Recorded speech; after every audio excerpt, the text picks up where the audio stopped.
Alrighty. Peace, love, harmony, and light. Let me make sure audio is good. Alrighty. Peace, love. Audio is good. Harmony and light. Let me make sure audio is good. I just have to button up a little bit, you know what I mean? Peace, love. Okay, cool. Harmony and light. Let me make sure audio is good. I just have to button up a little bit, you know what I mean? Peace. What's up with this feedback? What's going on? Harmony and light. What's up with this feedback? Feedback. A little bit, you know what I mean? All right. Alito, man. Peace. Light. Make sure audio is good. All right. For some reason, I'm getting a reverb on that. I don't know what's going on. Give me a second, guys. All right. I don't know what's going on. What's going on here? That's annoying.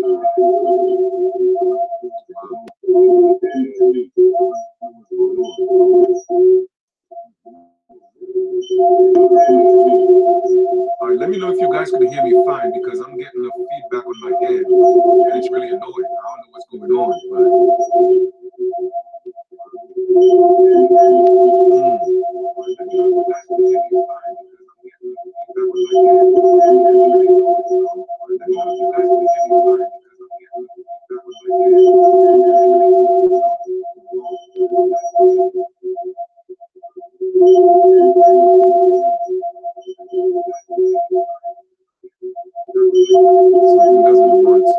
I know. I don't know what it is.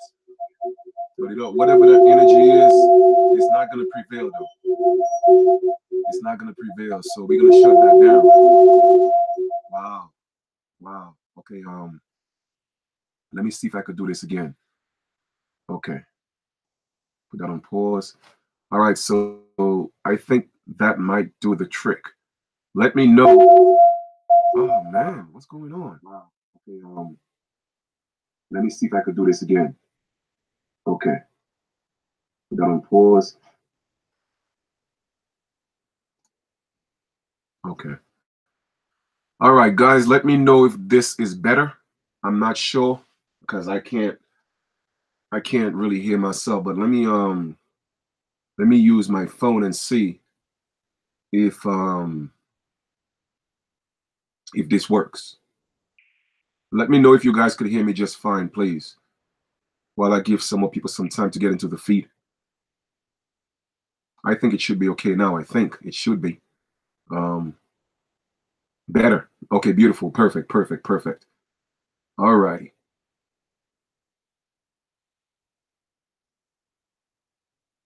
I see how smart relief turns off. All right, so it's good. All right, perfect. Good. Beautiful. All right, guys, thank you for the feedback on that. And let me turn this heater off. And we have a lot to discuss today. I'm gonna try to see if I could do a little over 2 hours, but I'm gonna share some important information to you guys as usual. Everything, once again, man, everything is about positivity, building, moving forward, and letting people know, man, we have a lot of work to do. All right. Before I even get into what I want to build about today, let me just talk about something real quick and make something very, very, very clear. Okay. I know,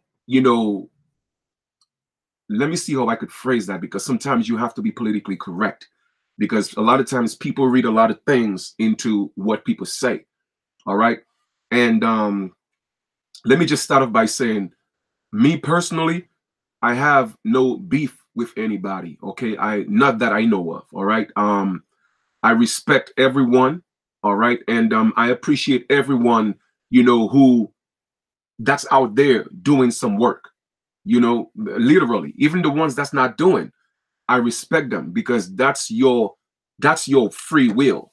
Everyone has free will to do what they need to do. and I have to respect that. So I can't take that away from, from anybody, seriously. But my purpose is different from, maybe different from yours or anybody else's. Some of us may have the same purpose, okay? I mean, I'm certainly sure we all are striving for the same goal, all right? Which is to be left alone in our land. Allow us to be who we are. Allow us to honor our ancestors. Allow us to go back to our spiritual practices. I mean, not that they are preventing us from doing it now, but I'm just saying, allow us to travel free in our land, be who we are in our own land, and not infringe or inhabit our movements. Okay? Give us back our land. I mean, yes, they say the land is in trust. Okay, the land is in trust, but why aren't we, the original people, getting back some of the land? So my goal is to bring our people to the point where we could make those things happen. But a lot of times when, people, we do videos, because our people have been so hurt, all right, our people are always on the defensive. Sometimes they read into certain things, especially when people talk. You feel me? So that's why I tell people, judge me by my actions. Sometimes words could be misconstrued. And what I mean by that is, the last video that I did, I was literally talking about people who overthink and just want you to think, or people who just talking and want you to talk. And I was gearing that towards people who just want to sit and think and just want you to think, and people who just want to talk. And I'm like, at some point, you have to put in that action, because only action rings true. We could sit and talk all day. We could sit and think all day. And that wasn't directed to anyone in particular. But like I said, a lot of times people want to read things into when people say things. And I call that instigation. If I have beef with anybody, I'm a man. I will come out and talk to whoever and address them publicly, because I've done that before. All right. I have done that before. One thing I know is this: I always have to remain true to who I am. All right. I have to remain true to who I am. And the more you see what, the message that I'm bringing out, you'll see exactly what I'm talking about. Because while we are here talking, okay, and while we are here just pondering on thoughts, actions are being taken every single second. All right. That's affecting our lives. And I tell people, we have to step up at one point. I'm going to tell you a quick story. When I was, well, at this present moment, I mean, I could swim like a fish, but I mean, I could literally hold my breath underwater for, I think, over 2 minutes, almost 3 minutes. I've tried it before. Okay. But check this out. When I was like about 7, I mean, of course, Dominica is called the nature island of the Caribbean, right? And that was the island that I was born in. And it's beautiful. I mean, it has 365 rivers, a river for each day of the year.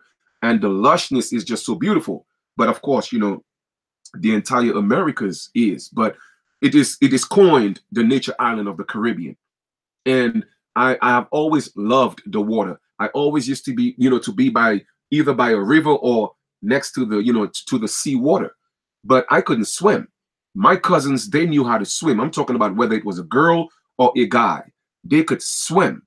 All right. And I'm at the age of 7, and I'm watching everybody swim, but I go into the water and I never let the water pass my belly button. Okay. I'm always telling people, hey, I could swim, I could swim, I could swim. You see, now yes, I could have swam in my mind. You see, I had the perfect concept of what swimming was in my head, and I kept talking about it. But the truth was, I couldn't swim. So in essence, there was no reality to it and that went on for like about another year and a half, almost 2 years. Every time we go on the harbor, all right, they would jump into the water and dive, and I'm just chilling, looking. Oh, I could swim, I could swim. So one day my cousin got tired of saying that, hearing me talking about I could swim, and they wanted to prove me wrong or right. So while everybody's in the water diving, I'm chilling, and I'm talking about deep sea water, deep sea water. I'm not, when you go down, if you can't swim, you will drown, like real talk. Okay. So I'm minding my business, not thinking my cousin would do something so malicious. All right. But at the ending of the day, Was it malicious? Because that's how I actually swam for the first time. My cousin came from the back and just pushed me into the water. Now, brothers and sisters, you have to put yourself in that state of mind that I was in at that time. Yes, I knew how to swim in my head. Okay, I knew how to swim in my head, and I always spoke it out. But when I touched that water and I was going down, all of a sudden, I forgot how to swim in my mind. Okay, and right there and then, I had to make a decision whether I was going to drown or I was going to swim. And after I took about 4 or 5 gulps of that salty sea water, man, I almost literally, I thought I saw my life flash in front of my eyes. And I tell myself, you know what? I'm not going to die today. And I started to swim. I started to swim. And that's when I swam for the first time. But before that, I was thinking in my head, I know how to swim. I was talking about it, bragging and boasting, oh, I could swim, I'm a shark, until I had to prove myself. So I tell people when I talk, you have to know where I'm coming from. It is not no personal or daggers at anybody, brothers and sisters. I'm not here to have beef, man. All right? Because everybody has a part to play. Everybody has a part to play. I have a hand, okay? They have 5 fingers on here, and each finger plays a role. Without this finger, or that finger, or that finger, or that finger, or that finger, my hand is not complete. All right? So everybody have a role to play, but at some point, the hand must come together, okay, to accomplish certain things. You feel me? It has to come together, because I could hold this cup. If the goal is to hold this cup comfortably, all right, like this, it's going to take all my 5 fingers to hold it comfortably. You feel me? Now, I could detach all these fingers, but it's not a comfortable hold. The point I'm trying to make is I know that at some point we have to come together to create the whole. So we are finding our way back to the whole. So why would I be on here dogging a brother or a sister out unless they come at me in a certain way and I have to defend myself? That's what I'm all about, self-defense. But I'm not going to attack anyone. So I just want to make that clear, please. When I talk, please do not misconstrue what I'm saying to instigate beef between me and anybody.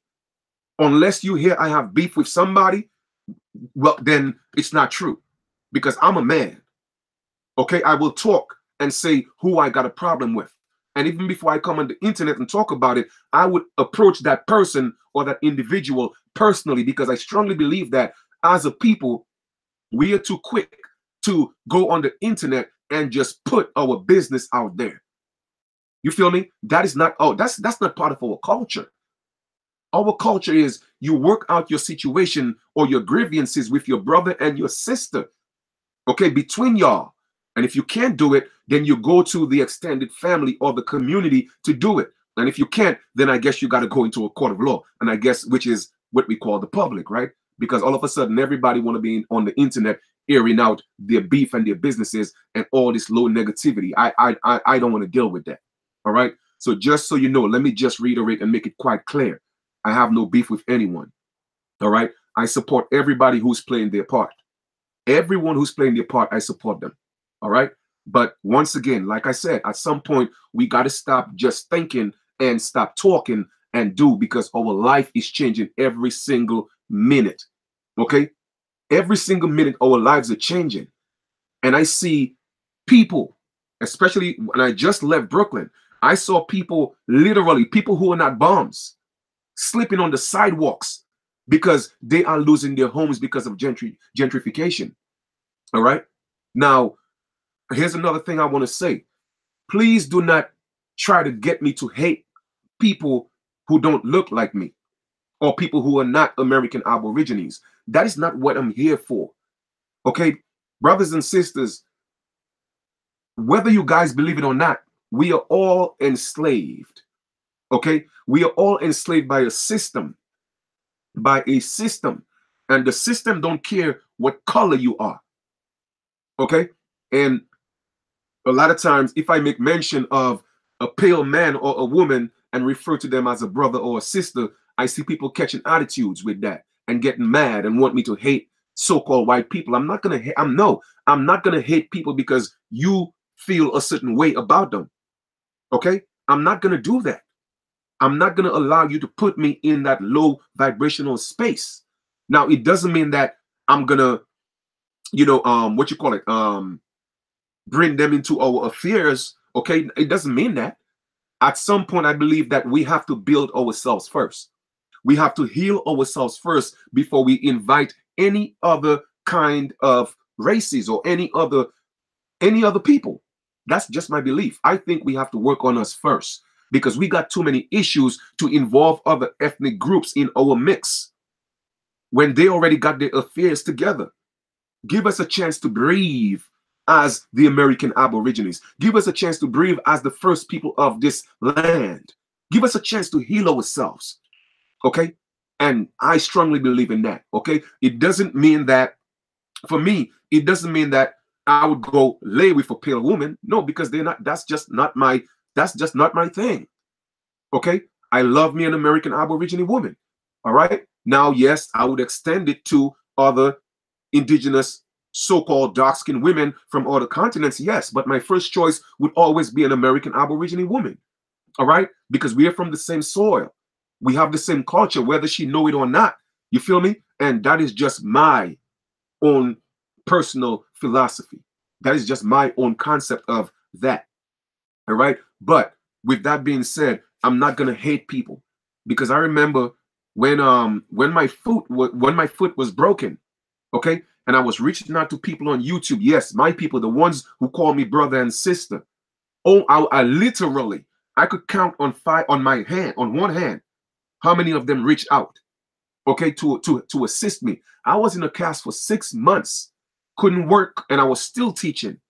And I reached out, and less than five, trust me, brothers and sisters reached out to me. You know who held me down? My Italian brother and a Caucasian sister in California. Literally, when I was down. That's and it's an elder, but because of my energy and the things I used to post on Facebook, one day she sent me an email and she said, you know what? Not an email, an inbox on Facebook. She said, you know what? I love your energy. You know, you are so sincere, you are so positive, and I love the message that you bring. And when she saw that happen, she reached out and said, are you okay? I said, I'm okay, you know. And I didn't ask her for anything. And guess what? The first time she looked out, and I'm talking about an elder, so it wasn't nothing like she was trying to get with me. No. She just appreciated my energy. The first time she reached out to assist me, she asked me, do I have a bank account? I said, yeah. She was like, can I get, I would like to send you something. The elder, the Caucasian elder, sent me $500, just like that. And my Italian brother did the same thing.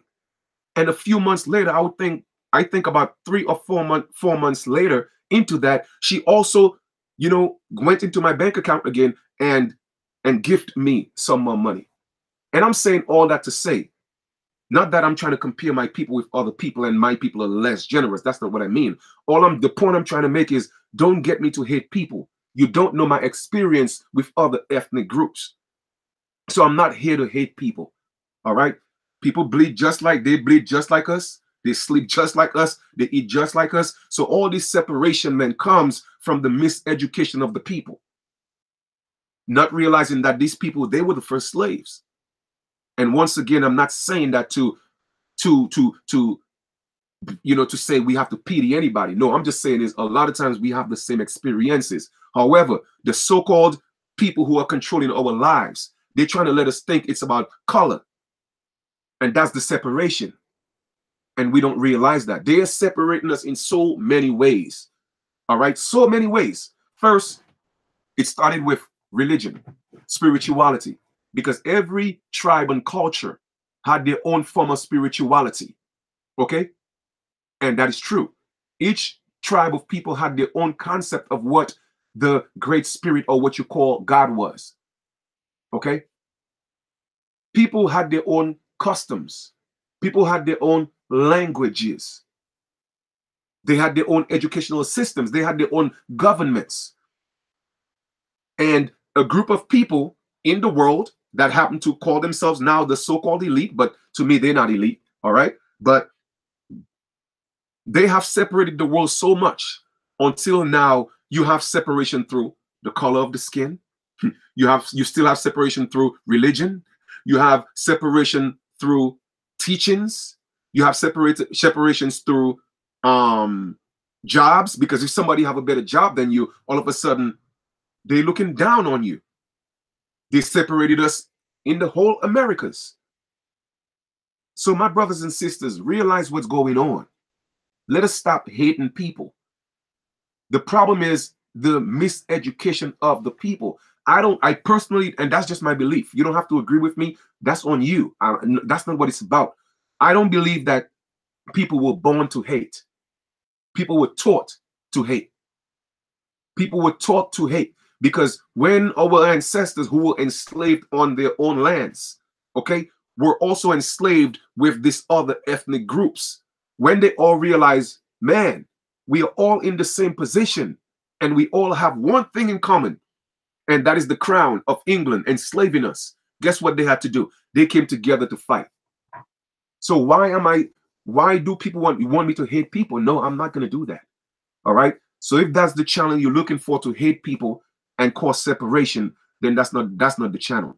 Because the same way I have to look out for anybody else and watch my back, I have to do it with my own people as well. Because some of the biggest attacks that I have gotten is from people who look like me. So I'm not going to sit here and be a hypocrite and play the games. No.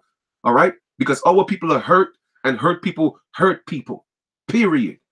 All right. So at the ending of the day, when this thing, and trust me, history is going to repeat itself. Because when this thing really hit the fan, I promise you, the same Caucasian woman and man that you hate, a lot of y'all going to be in them cages with them. Okay. And planning, oh man, you're my brother, you're my sister. Now we got to fight together. History is going to repeat itself, because you see, the lesson that the universe wants us to learn, the lesson that the Creator wants us to learn, the lesson that the Great Spirit wants us to learn, whatever you call it, God, Allah, Jesus, I don't care what you call it.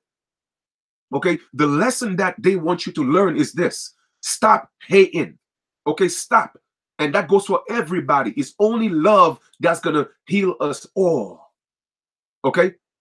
Now, yes, you may go back into some of my videos and hear me talking about Caucasians. Yes, but I'm telling truth. You see, when I speak facts, facts is not hate. I'm teaching the true story, because our story needs to be told. But I'm not coming from a perspective of hate. All right. So please, and I've done videos where I talk about, people calling our people black and calling them agents and all that. Why didn't anybody say anything? I have literally said, yo, listen, anybody who call you black or African American, they're agents. And there are a lot of people on YouTube, okay, who call our people black, and I have called out a few of them, of course. But all of a sudden, I make one little statement.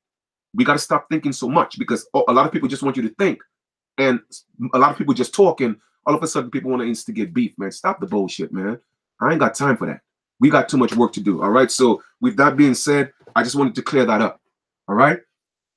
Because man, we gotta start vibing on a high frequency, and there's no hate or animosity in my blood at all. Okay.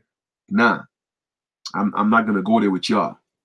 So we're gonna go into one of the reasons I do what I do for sure is a genuine love for our people. But my ancestors have come to me in many visions, okay, and laid out a plan.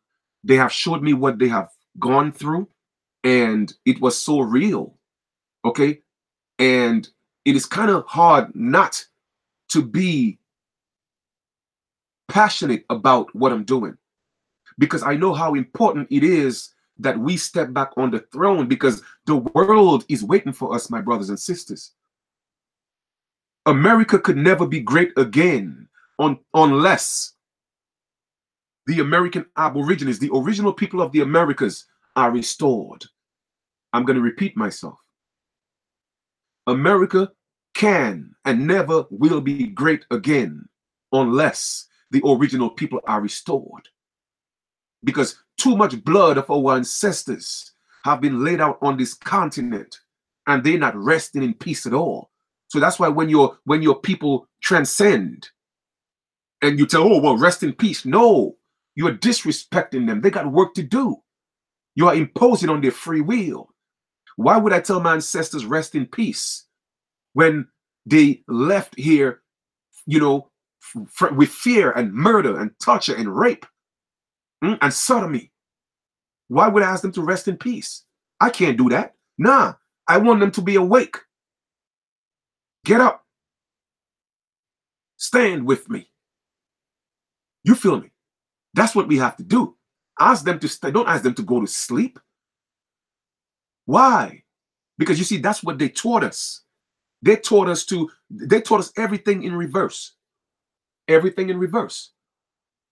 Why do we cry at funerals? And we smile at birth? But it was the other way around. Because at birth we cried. You see what I'm saying? I'm teaching you our culture because they taught us everything in reverse. When a baby was born, brought into this world, birthed into this new world, we cried. Because it was sort of like bittersweet, so to speak. The joy because a new soul came into this realm. And the bitter part of it is because the world has changed so much that now that baby, that spirit, got to come into this world and experience the evil in this world. Okay? So we cried. However, when there was a so-called death, we had a party, we smiled. It was a graduation for a couple of reasons. Again, bittersweet. The sweet is they have graduated. They are moving to the next realm. They are living this hell alone. And hopefully they have learned their lesson. All right? That is the joyous part about it. The sad part about it is, okay, they may have to come back because they didn't learn their lesson. So for me, when my father passed, I didn't cry. It's not because I didn't love my dad. Oh, man, I love my dad. But it's because I know that there's no such thing as death. And my dad was going on his next journey. So instead of crying in sorrow, I celebrated my dad's life. I celebrated my dad's graduation. Okay? And I wished him well on his journey. And hopefully he stays awake so he could look over me. That's the approach that I took. Okay? So we have to redirect our thinking. We have to redirect our thinking based on what these people have taught us. We really have to. Okay? Because once again, the world is waiting on us. On us. Don't matter what they tell you. You see, it's like a love-hate relationship, right? They love us so much. They know that because they can't do without us. They know we were the ones who gave the world civilization. They know that for a fact. Okay? But they have to hate us because they don't want us to realize who we are and how important we are. So instead of freeing us, allowing us to be so this entire world or Mother Earth could flourish again, they know they can't get rid of us, so they would rather contain us. Utilize our energy, harness our energy, and manipulate the world into what they want it to be, destroying our home. This is our home. Don't let nobody fool you. When you go, you're coming right back. Okay? You're coming right back. There's no heaven out there where you go and chill and angels blowing whistles and horns and, walking the streets of gold. Now, the streets of gold was right here. Okay? All through California, all through Atlanta, all through, Ohio, the Yucatan. You dig? That was the streets of gold. When they came, they saw that. So they compared it to heaven. Okay? So don't think when you transcend, yes, the spirit may be able to dive into different dimensions for different experiences. But trust me, anytime it need that host, it has to come right back here. Right back here. It has to come home.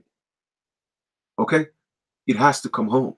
And sometimes your people that has passed on or transcended, they come back as a baby, maybe a niece, a nephew, maybe a daughter, maybe a brother, a sister, even in an animal, based on their life deeds.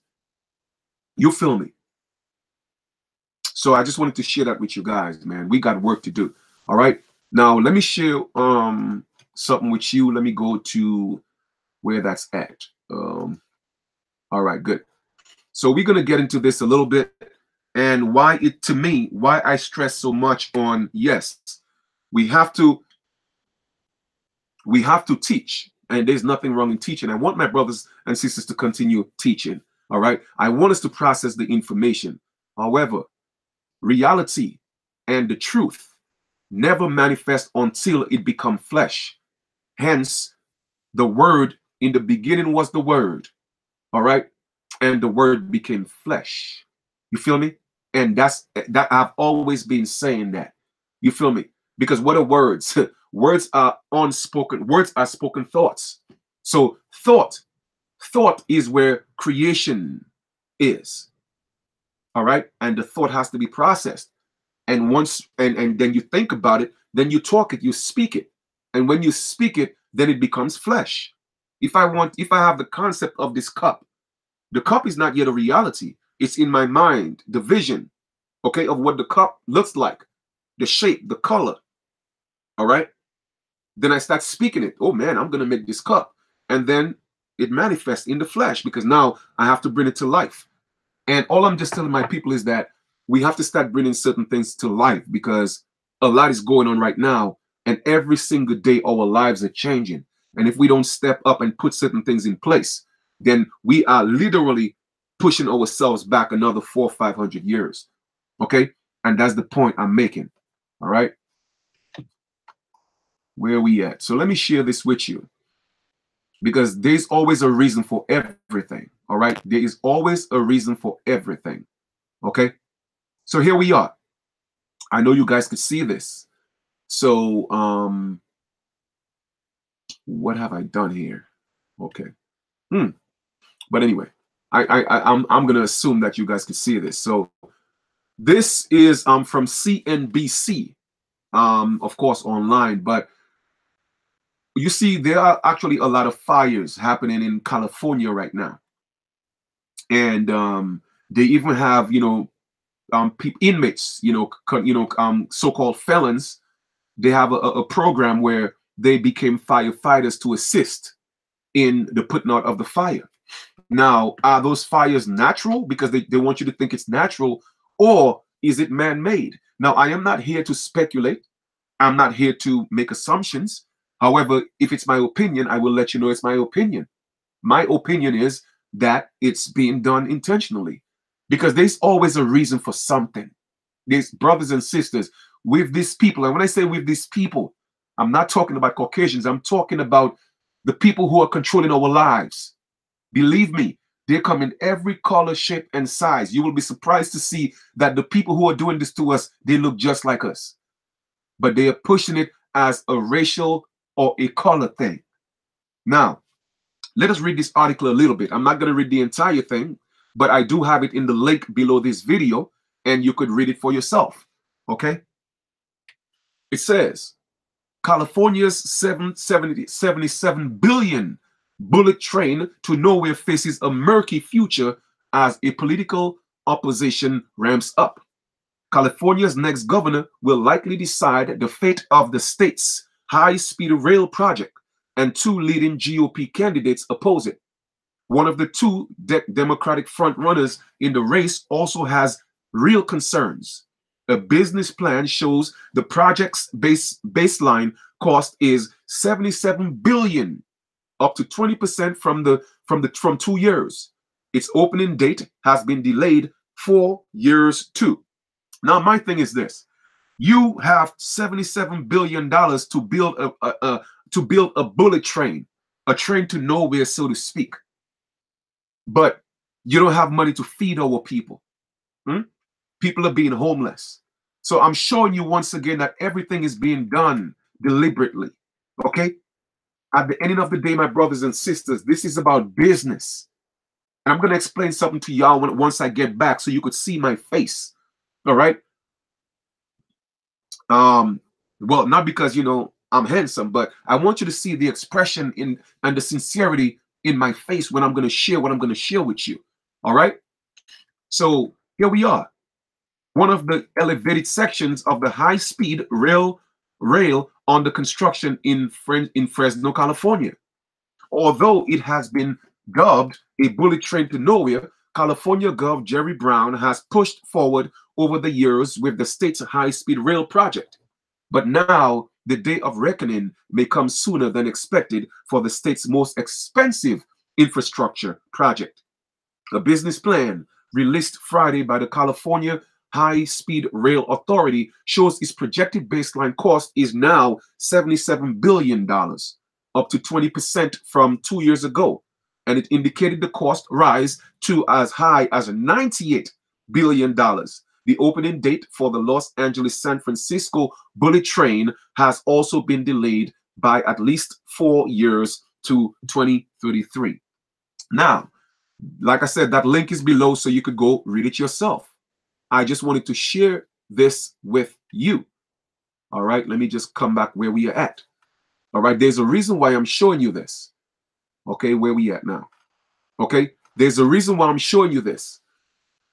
There is no coincidences, brothers and sisters. All right, everything is about business. And I keep telling people, we got to stop with the emotional shit, man, for real. Okay, let us stop taking everything personal, because these people, they don't take things personal. They don't take things personal. It's about business. The United States was built on small businesses. My brothers and sisters, I've been telling you this for years. Even before I got into the whole we are American Indians and Aborigine, I was talking about that. I was talking about, what you call it? I was talking about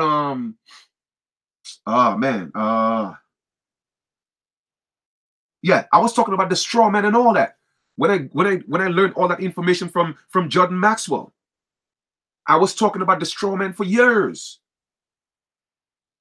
And I've always been telling people that the United States was built on small businesses. Guess who the business is? The small business is who? I want anybody to take a guess. Tell me what or who the small business is. There you go. The small business is the people, brothers and sisters. So at the ending of the day, that's why they told you that don't take it personal. It is just business. All right? You are a corporation. Whether you want to believe it or not, it's up to you. You could be in denial. And like I tell people, stop being in denial if you can't swim, because the Nile is a river. Okay? The Nile is a river that runs from the Americas into Africa. So if you can't swim, stop being in denial. Because it's a fact that you are a corporation. I keep telling y'all, y'all don't exist. The name on the birth certificate, the legal name on the birth certificate is not you. It's not you. It was an entity that was created to represent you so that it could be abused. It is the business. And you're going around representing the business, calling yourself the business, unbeknownst to yourself. So whether you want to step up and acknowledge the truth or the fact, that's on you. I'm not here to force you to do anything. I'm just here to bring you the information and you do what you want with it. If you want to continue to be a business, that's on you. I cannot force you to free yourself. No. And here's another thing I'm going to tell you that may shock a lot of people. And a lot of people might say, hey, you know what, Chief? Hey, you know, this one sounds crazy, but check this out.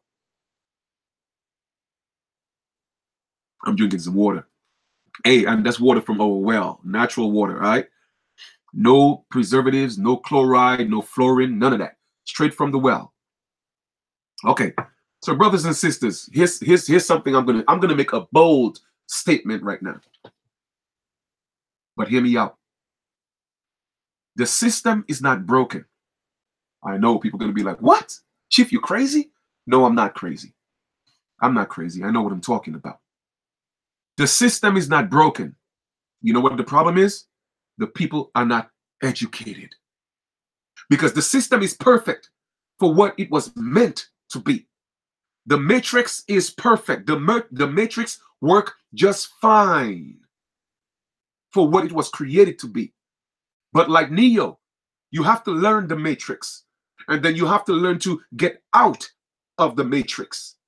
And there is a way out. Okay? There is a way out. But the system is not broken. It is a business. Too many people get their emotions in politics and they start loving and hating and adoring politicians. So now it becomes your reality, but it's not real. The matrix is not real, but you make it real. You give it life. It feeds off of your energy. And just like Neo, in part 1, he was in the matrix. Part 2, he was in the matrix until they gave him the pill, the red or the green. You make a decision. But just know that the rabbit hole is deep. And it wasn't until part 3 that he came out. But even Mr. Smith said, this is my world. My brothers and sisters, you are in their world. A lot of our people are like Alice in Wonderland. Okay? Now, if you guys haven't seen those movies or that movie, look at it from a different perspective, from your inner eye, your first eye, to get the true reality of what they are telling you. Why do you think they gave us this game at such a tender age, Monopoly? Because they want you to get used to a currency, a money system that has no value, but it gives you the illusion that you could buy anything with it. But if you break the laws, what they do, you go to jail in Monopoly, and you could bail yourself out. Okay? In Monopoly, they give you what? They give you $200 to start with.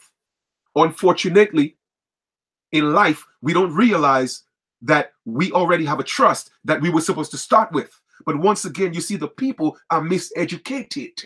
That's why I tell my people sometimes we got to stop thinking so much and stop talking so much and do. It's not because I don't want you to think or talk. No. It's because I want you to step into action. Okay? Step into action. It doesn't take much for us to let them know that we are here.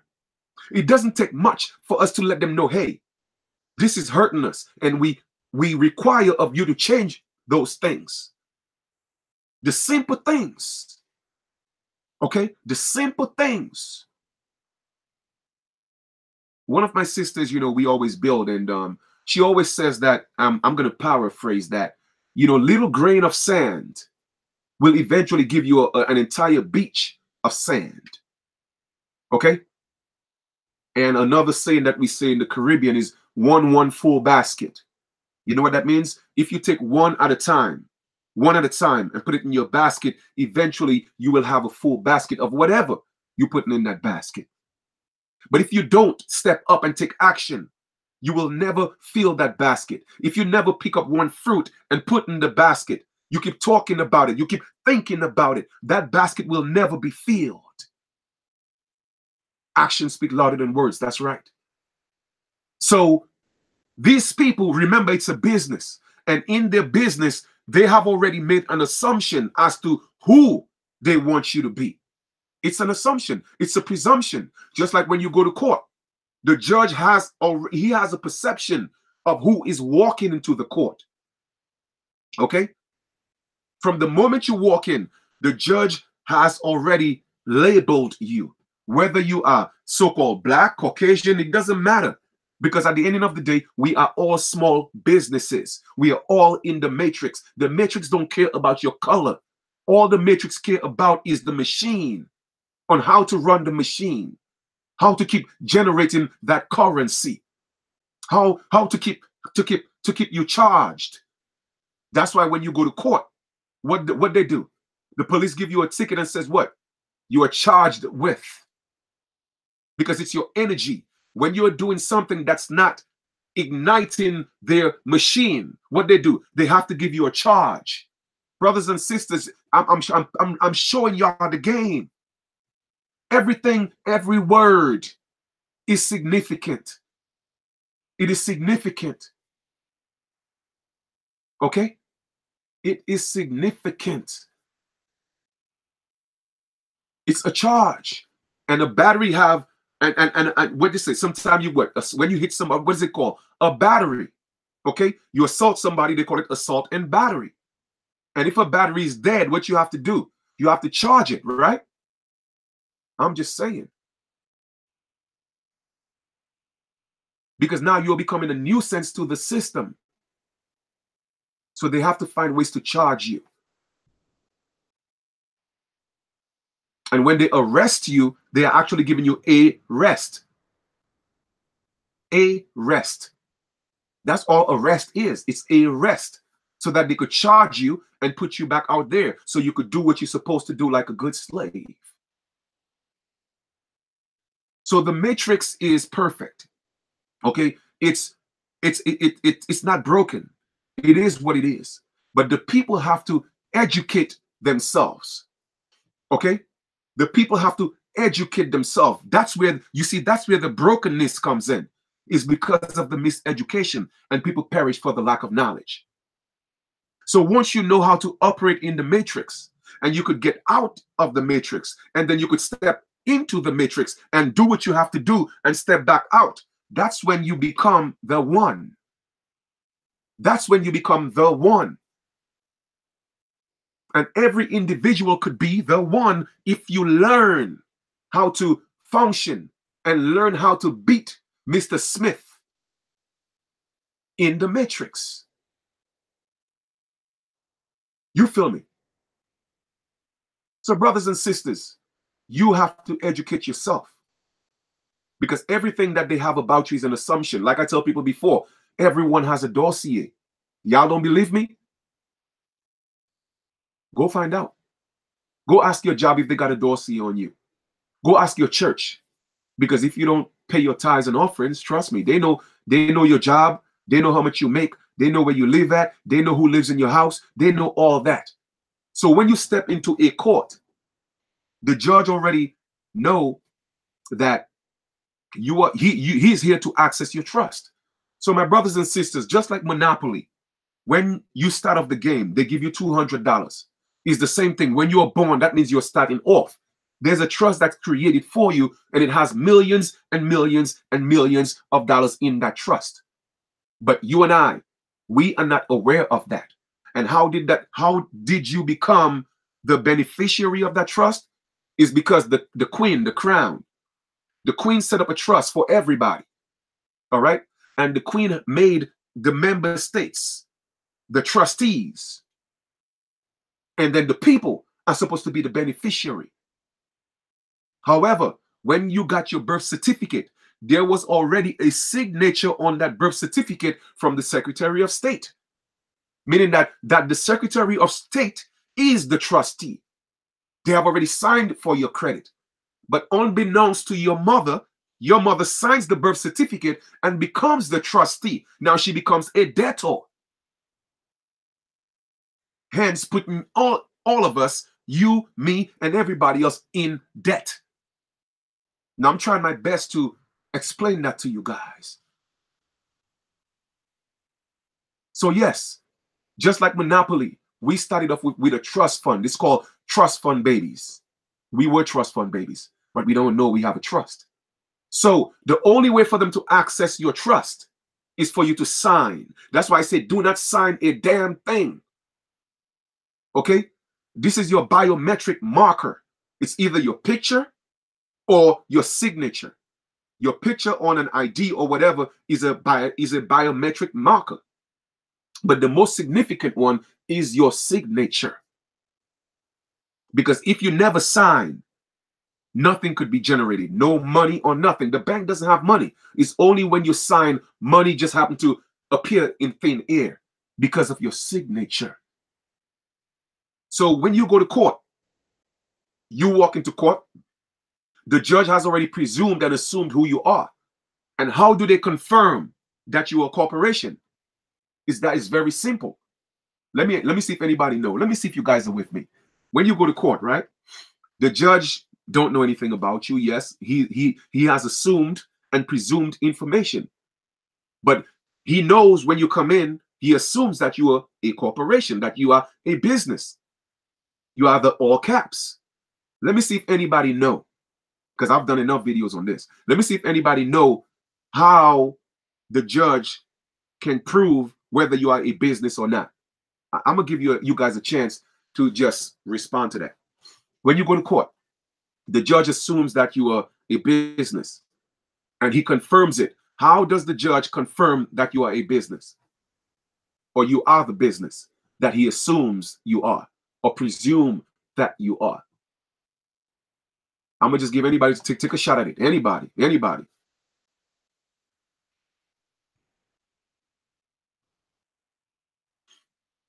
Yes, that's one, that you say you are. And how do you do that? When they ask you to say your name. There we go. When they ask you to say your name. Okay? So when they go around, they tell you to say your street a name, and you say, I am blah, blah. Now they got you. Okay? Now they have confirmed that you are the business. So now it's time to handle business.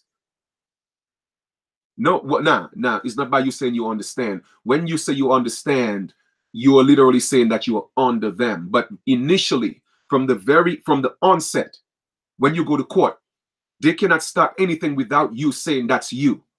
Okay, that you are the fake name that they say you are, that you are the corporation. Okay, so you consent to it. All right, so that is your first error, your first mistake, by saying that you are that all cap letter that they claim or they assume that you are. So never go to court and say that name or that's who I am. Never do that. Okay? So once you do that, you give them permission already to abuse you and access your trust fund. And if they happen to give you a plea and they say you are guilty, guilt, the German guilt in German means debt. It means because you are the debtor. Remember, our mothers made us the debtor by signing that birth certificate, because she was only supposed to be the beneficiary, not the trustee. There's already a signature on the birth certificate, but your mother's signature overrode it, and she became a trustee, which made her a debtor. So therefore, she has to pay all the debts that comes from that bond. We all do. Okay? We all do. And that comes from taxes and all these different things.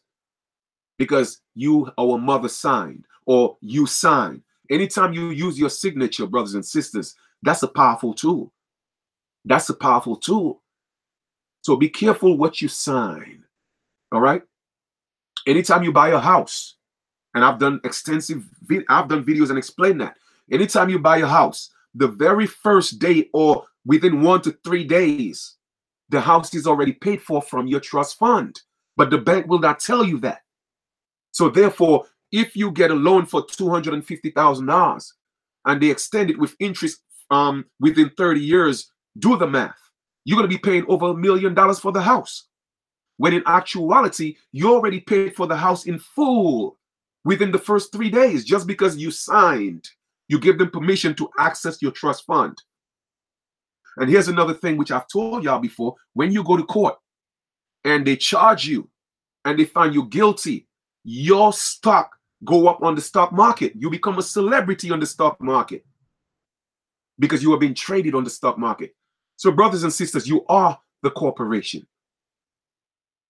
Okay? So stop being in denial. Stop. And as you could see the title of the video, free will can enslave you or it can free you. It's up to you. And that's why I said the system is not broken. We have free will to maneuver and change things. My brothers and sisters, there is order in the universe. Okay? Regardless of how evil you think these people are or what they are doing, it's all a perception. Okay? There is order in the universe. The same way you see people that's fighting against you, you are missing the people who are fighting for you. Yes, there's a lot to learn. Okay? You miss the people who are fighting for you. So there is order in the universe. if you really step up, they will not prevent you from being who you are, because now they're infringing on your free will. So it's all about free will. That's what it's about. Okay? And I'm here to show you the reality of things. I'm here to show you how to step up. That's right. That's right. I am only an authorized representative of the all caps name. So whenever I sign my documents or I do anything, I know how to sign. I know how to present myself, because I know the matrix. Okay? I know how to beat Mr. Smith. That's why I told y'all before, I know how to win. I just need my brothers and sisters to get this, and let's walk together. I don't want you to follow me. Let's walk together, because I don't mind teaching what I know. That's what I'm doing right now. Okay? That's what I'm doing right now. There's a difference between an authorized representative and the person, that the real life person. Okay? So we have to learn the game. All right?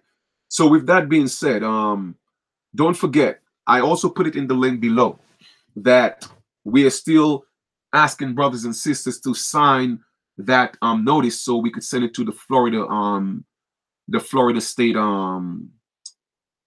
governor and the attorney general on behalf of our brother and sister, so we could put some pressure on them so that they could get their babies back home. So that's also in the link below. But I want to share something with you. I have another gift for you guys, because for me, it's all about giving. And once again, if you guys feel like supporting the channel, by all means, the super chat is there. But it's all about giving. And I know a lot of people always ask, well, Chief, you know what, man, I don't know how to start. I don't know how to write documents. I don't know how to do this and do that. Well, I am assisting you. Okay? Don't be afraid to step up, brothers and sisters. It's the pen, and it's the pen that's changing your lives. Literally.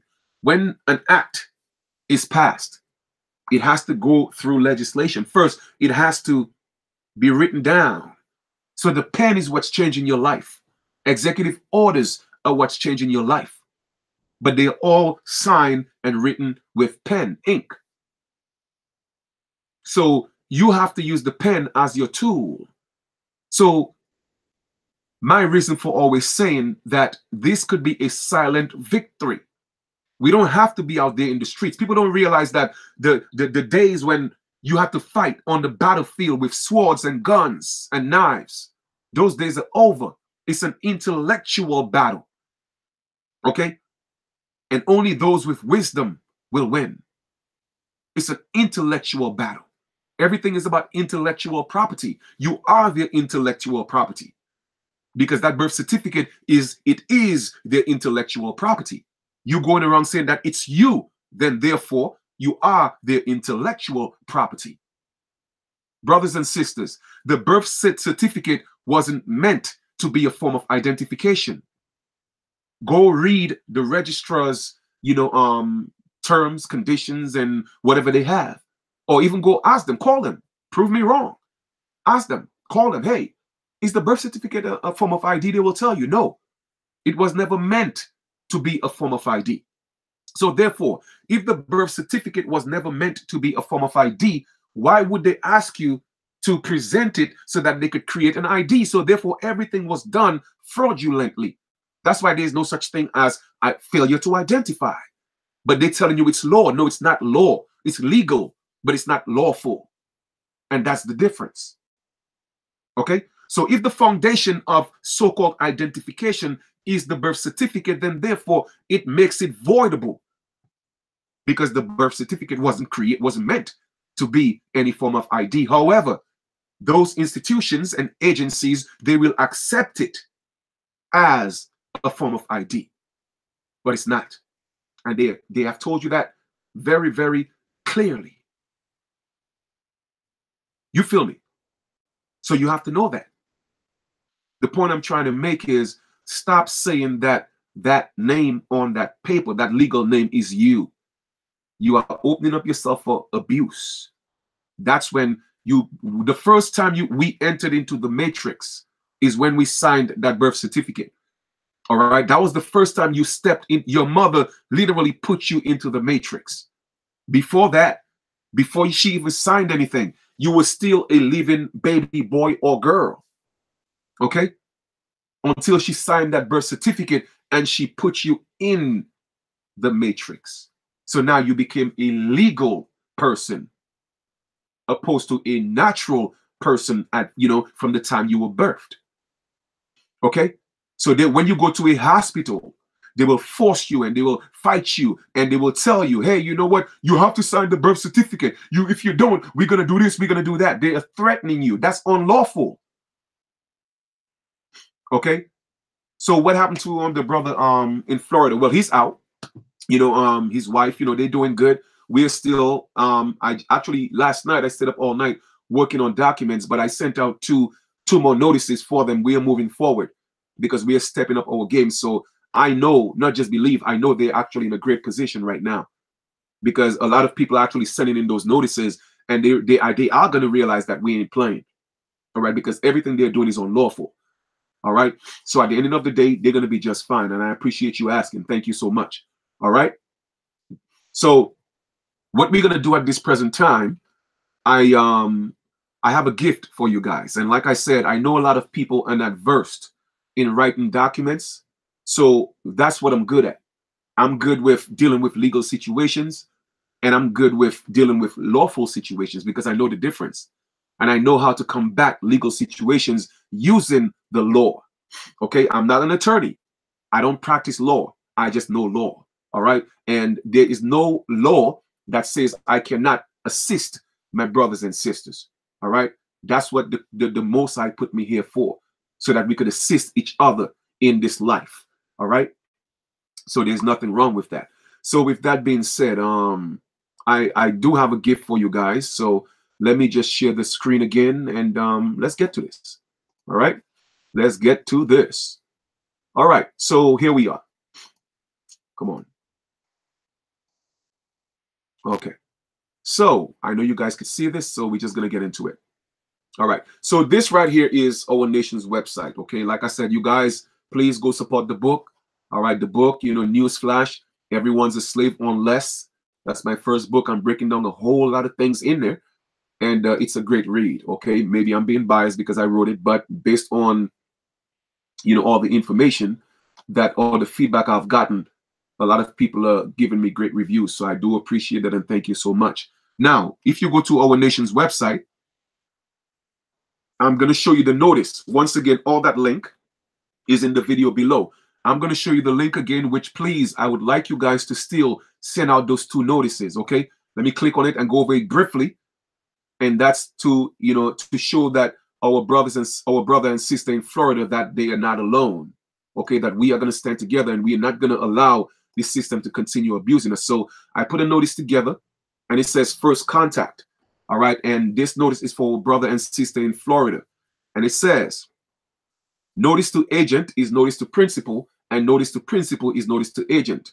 Halito to all Florida state members. Governor Richard Lynn Scott, state of Florida, the capital, I have the address, and Attorney General Pamela Jo Bondi. Now, the reason why I put their legal name, so to speak, or what's on their birth certificate, is because when they use these other names, they are using names where they are doing business as. It's a DBA.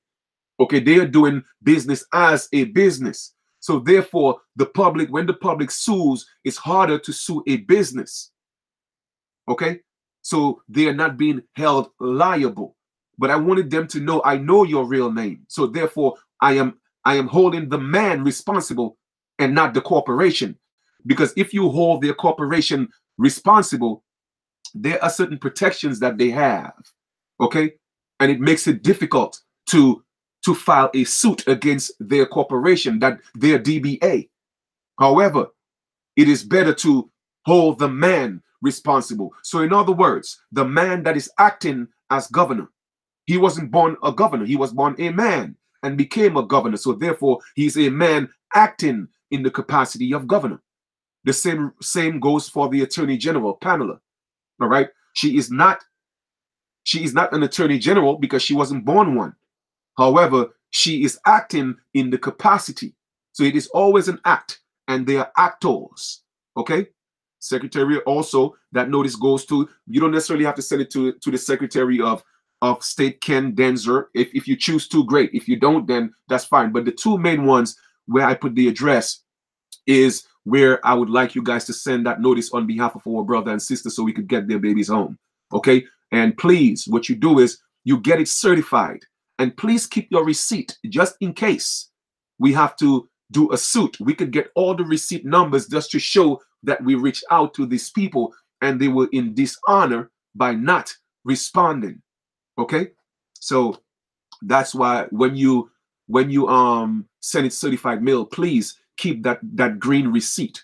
I would appreciate it very much. Thank you. And it reads, we the American Aborigines, aka American Indians, decided to call this line of communication First Contact because it brings back so many memories of our oral, written, and documented history of when our ancestors first saw the ships of the Pilgrims, Puritans, immigrants, colonizers approaching our shores. Whereas it is definitely an established but little known fact that European colonists only found copper-colored races of people with Negroid features here in North, Central, and South America, as well as her surrounding islands upon their arrival.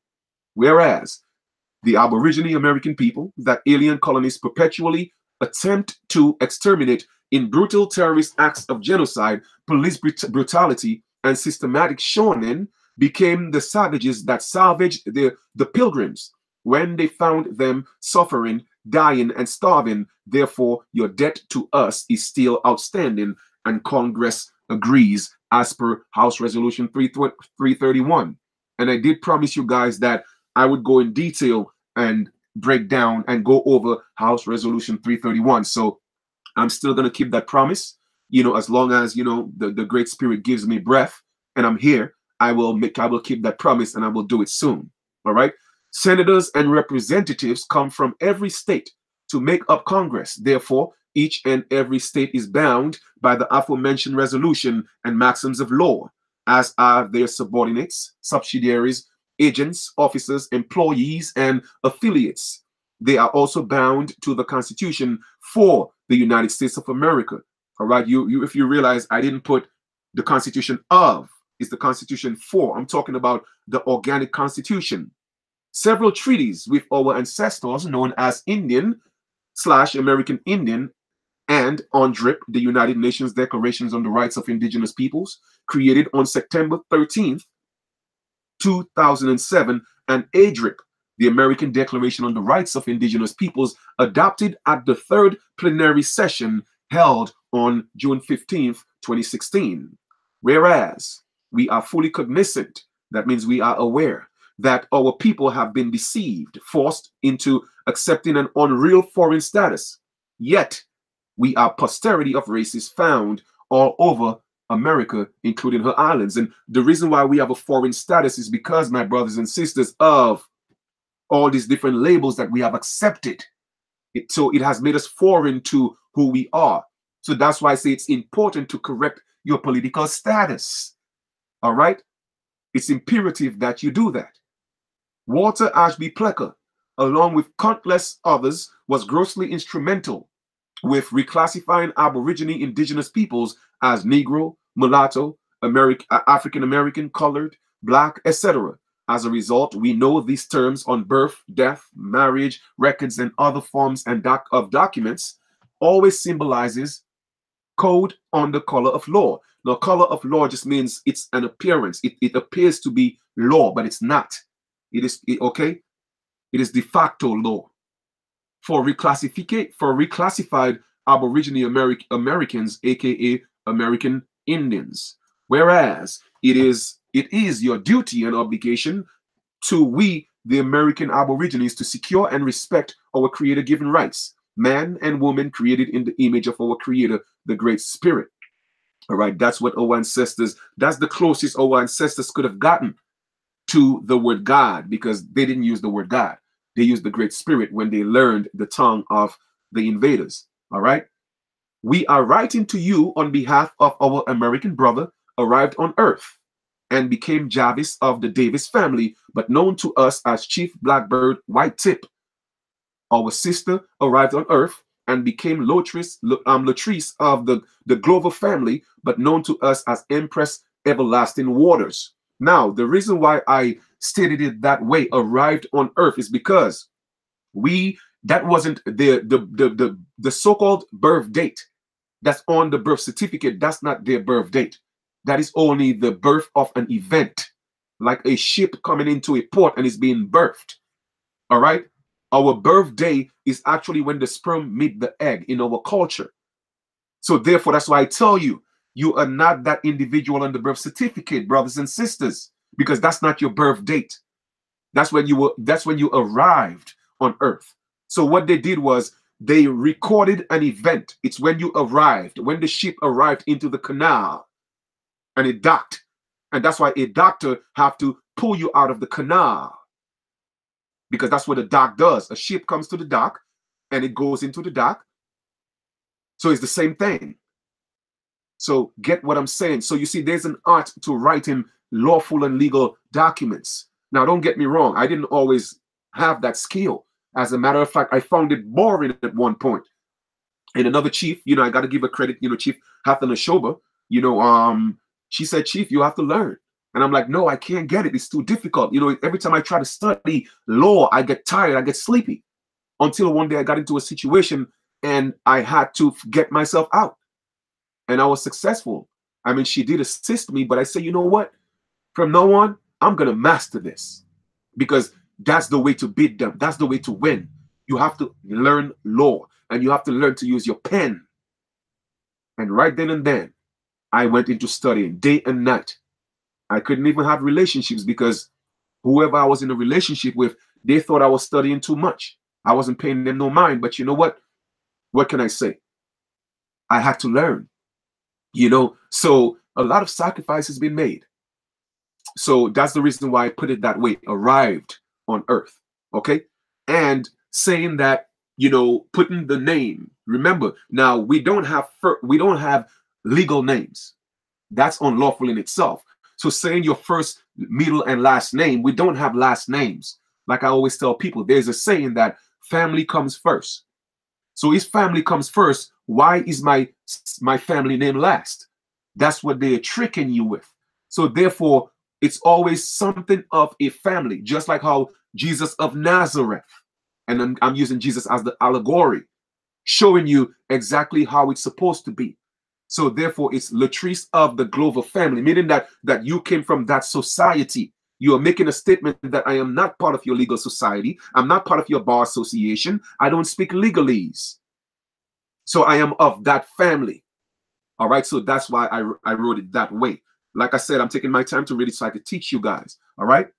We view you, Richard Lynn Scott.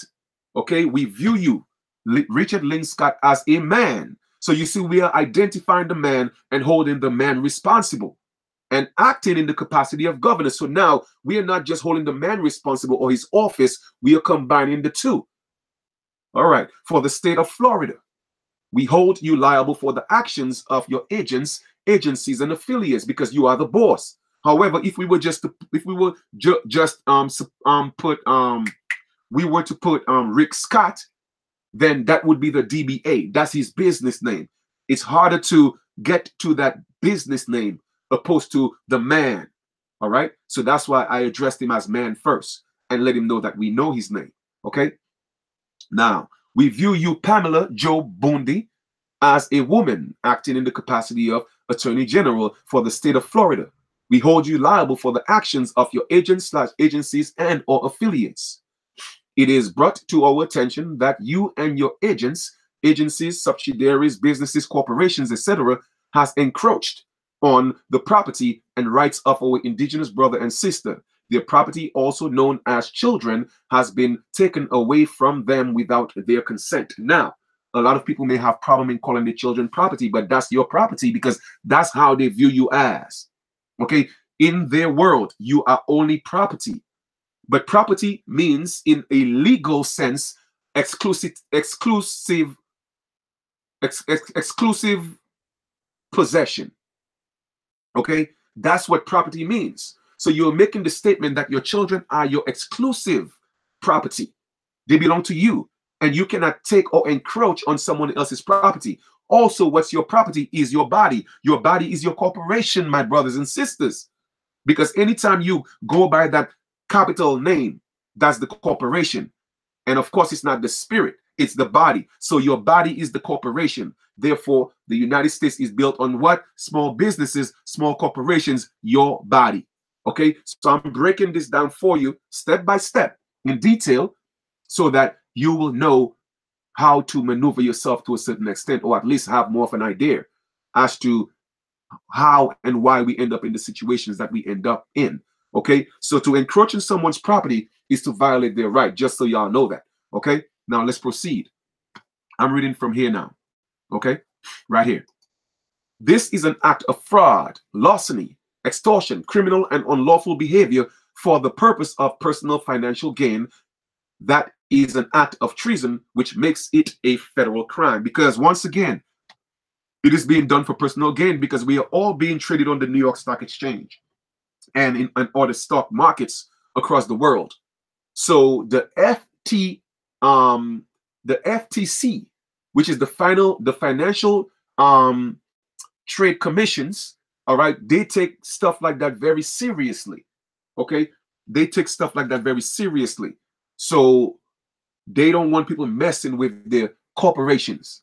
All right, so when these people are doing that stuff for personal gain, you have to be able to know where to send your notices to, where to send your complaints to. All right, so I'm just opening up you guys to a whole new world of things if you haven't known that. All right, we are bringing the fact that your actions and or the actions of your agents / agencies are causing us harm. We require of you to make it stop post haste, meaning that immediately. We do not wish to be molested anymore.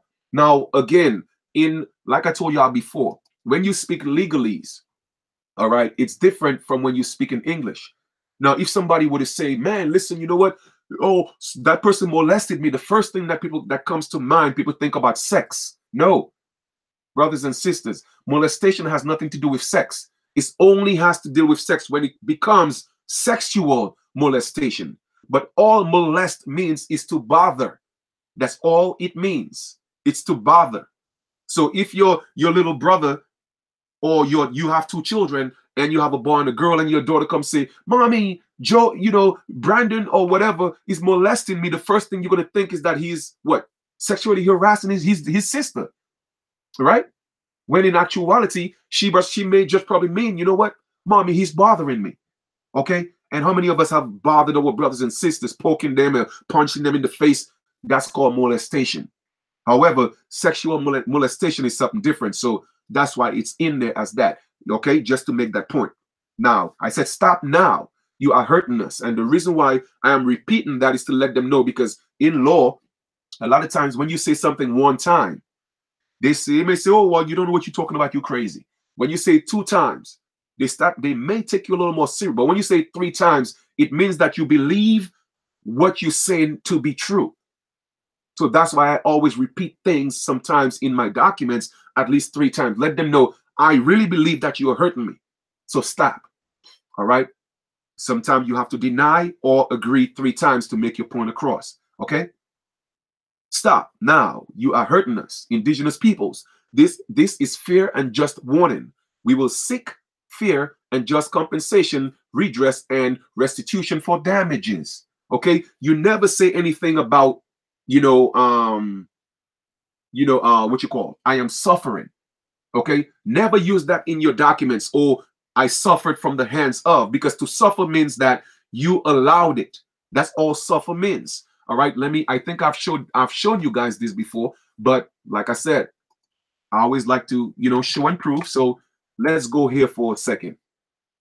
Okay, let's go to Google for a second. Let's go look at the etymology. Etymology of suffer. You see, it's already there because I'm always teaching those things. All right. So let's go look at the etymology of suffer. Let me just make sure that you guys are with me here. Let me just come back here real quick. All right. Are you guys with me? Just making sure that you guys are with me. Where we at? How we doing, guys? How we doing? Everybody with me? Just making sure. I appreciate the donation, Charles. Thank you so much. Is everybody with me? All right. No. Yes. Or the question. Yes, you're printing out two copies. One for the governor and one for the attorney general. And then what you do is you just you go to the post office, you send it out certified mail and you keep your green receipt. And so I appreciate that. Thank you. Thank you so much. All right, I'm happy that you guys with me. All right, so just let us go into that word suffer. All right. Let us get into this. Because once again, you are speaking a different language. All right. There's a difference between regular English that we speak in the street, which we call slang. And now that's a language. Slang is a language. Also, there's another one called American English, which you learn in school. And there's what's called legalese. Legalese is what they speak. And that's why they tell you, shut up, shut your mouth, because anything you say can and will be used against you in the court of law. And they tell you that for a reason, because they're letting you know, unbeknownst to yourself, that you are speaking a different language, and anything you say, it might sound like English, but it's not English. So in a lot of my documents, I let them know that I don't speak legalese. I'm actually an idiot. Okay? Now, some people might see, oh, well, Chief, I'm not an idiot. Well, all idiot means is that, okay, I don't have knowledge of what you're saying or your world. That's all it means. Okay? I am ignorant to that knowledge. I'm ignorant to legalese. And by law, they're not supposed to prosecute an idiot. So, brothers and sisters, I have to learn all that stuff. So, like I said, it's a lot of work I have put in to be able to master this thing. All right? And I'm still learning. Don't get me wrong. I'm good, but I'm still learning. All right? I'm still learning. Because I tell people I never want to put myself in a position to call myself a master. I said I'm mastering. Okay? I'm mastering. But I'm never going to call myself a master, because there's always room to learn. Because the moment you think you can't learn anymore, the universe stops feeding you. So I always want to be a master student opposed to be a master teacher. All right? There's a difference, at least for me. Okay? Yes. And yes, I love what I do. I absolutely do. Okay? So here we go. Suffer. And remember, the etymology of words is not the definition. The definition is completely different. All right. So let us look at suffer. Allow to occur or continue, permit, tolerate, fail to prevent or suppress. Okay. So my brothers and sisters, if any in your documents, or you go to court and say, well, you know what? Well, Your Honor, I suffered from the hands of the police. Oh, the judge is gonna say, oh, so you suffered, huh? Okay, case dismissed. Judgment for the plaintiff or the defendant. Well, the defendant, because in that case you will be the plaintiff, and whoever you're saying assaulted you is the defendant, so they have to come defend yourself. But the moment you tell the magistrate that you were suffering or you suffered from the hands of, then you are telling the magistrate that you allowed it to happen.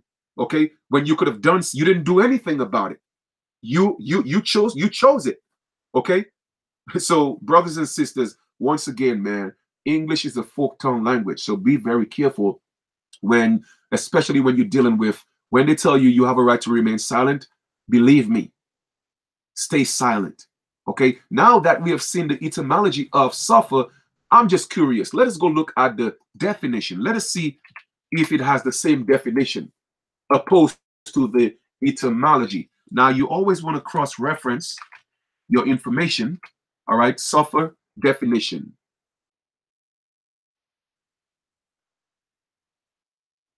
Okay, now here we go. You see? Look at the regular definition. Experience or be subjected to something bad or unpleasant. You see that? And of course, in the second one, it says tolerate, which is the real etymology. But you see, they put it second though. You feel me?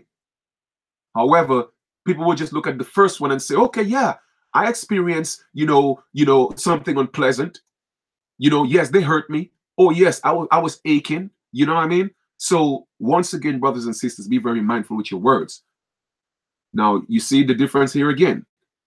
Allow to occur. All right. There was another one. Let us look at the etymology of idiot. I think it might be the fifth. Idiot, I think it might be the fifth one or something in one of those dictionaries. Let me see. Person also mentally deficient as to be incapable of ordinary reasoning. Okay, so that's all you are saying. Okay, so that within law, you are an idiot. It doesn't mean that you are stupid or you know what I'm saying? Again, ignorant, just all ignorant means is lack of knowledge. So a lot of times in legal or lawful documents, I let them know that I'm an idiot. In other words, I'm incapable of the ordinary reasoning when it comes to legalese. So therefore, please do not speak legalese to me. And when I use that language, they know exactly what I'm talking about. They know. All right. So that's the reason why I put that in documents. Just wanted to explain that to you guys. All right. So anyway, let me proceed, and I'm almost done with this one. It says, we ask that the harassment be stopped and the restoration of our property known as children now. In our culture, it takes a village/tribe to raise our children. Therefore, this is the village tribe reaching out to you to resolve this matter immediately. We require of you to respond to this letter within 10 days of you receiving it to the address below. We thank you for your time and quick resolve. Now, with this, all we are asking is you just put your name. You could put your Aboriginal title and just mail it out on behalf of our brothers and sisters. And of course, the people who it's addressed to will have to respond to our brothers and sisters, which their information is on here, but we are sending it on their behalf. And we say that we want seek peace. Oh man, okay, damn, I didn't say that. We want seek peace and respect in our land. We want seek. That's a little faux pas right there. But they get what I'm talking about. We are the autochthonous ones of this landmass called the Americas. We are indigenous, and we wish for the genocide and forced assimilation of our indigenous brothers, of our indigenous peoples to stop. Okay, so that's what I would like you guys to send out to them. That little error right there, they know exactly what we are talking about. So that's fine. Now let us go back to the next one. All right, letter to state, to the state officials. Now, a lot of people, they were saying, hey, Chief, you know what, man, I don't know where to start. I don't know what to do. So how do I put these people on notice? Well, here's a start. Even if you don't have your dossier thus yet, but you are an Aborigine, you are indigenous, but you have to make a statement at one point. So that could be your initial steps. And this is for you, okay? It's for any one of you. I created that for you as a gift. So you could send that. That would be your first notice, so to speak. Okay, so that your state or whoever have an inclination that there are indigenous or American Aborigines in their state. Because once again, brothers and sisters, everything is based on assumption. If you don't let them know that you're not the corporation, they are going to continue to assume and presume that you are a corporation. And that's why I tell people the system is not broken. The only thing is the people are not educated. Okay? These people are taught to have one mindset, to only think on one side of their brain. So a lot of these people don't know that we are Aborigines. They don't know that we are indigenous. They really don't, because it wasn't taught.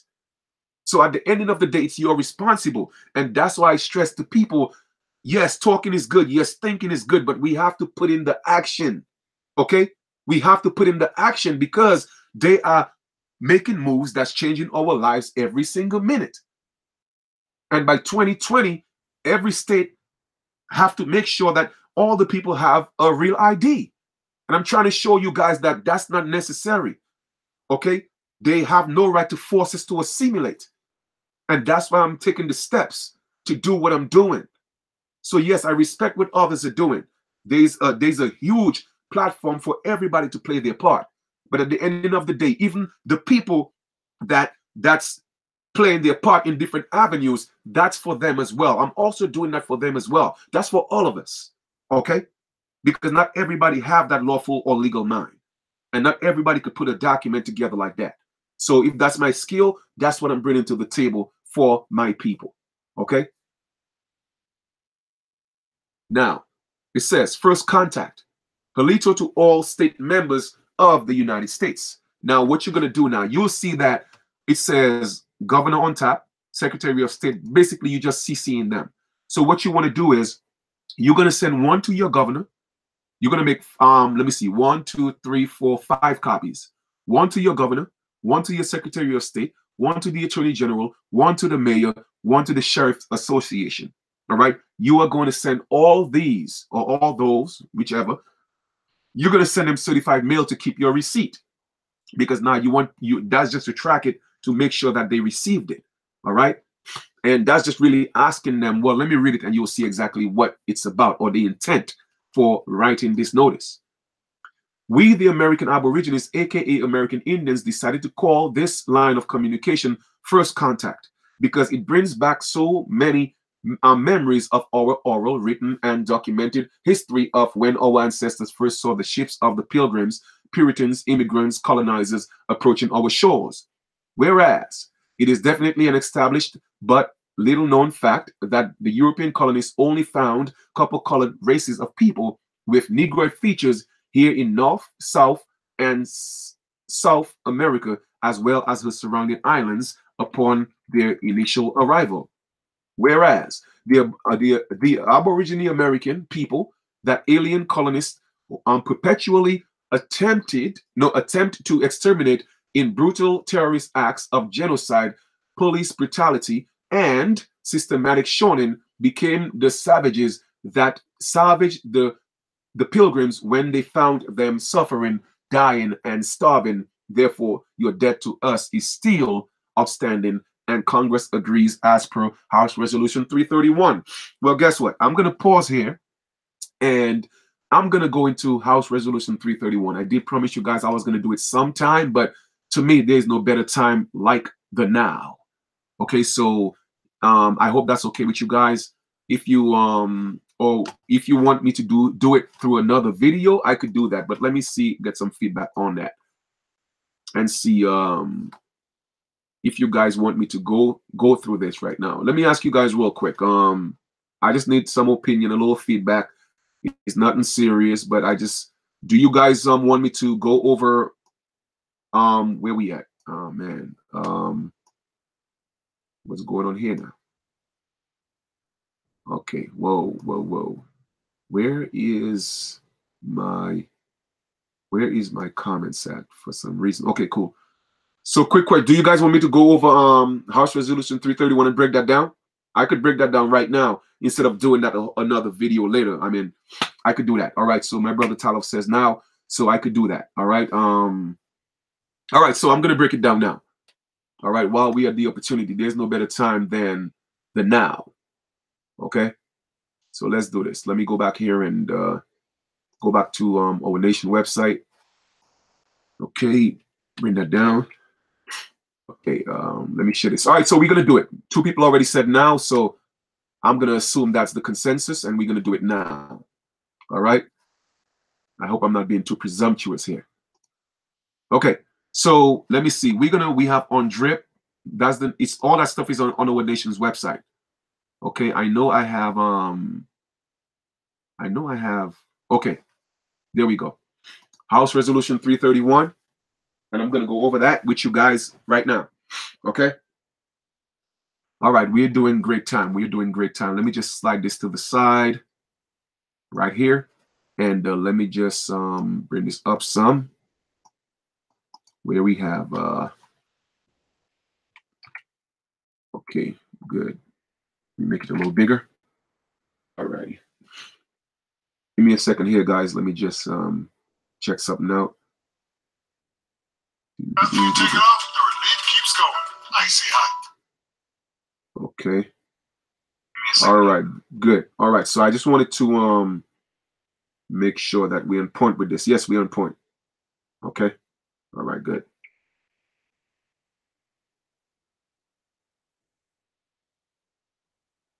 All right. Good. Here we go. Okay. So now, House Resolution 331, the 100th Congress, second session, H.Con.Res 331. In the Senate of the United States, October 5th. All right, hold on for a second. Man, I hope that thing here.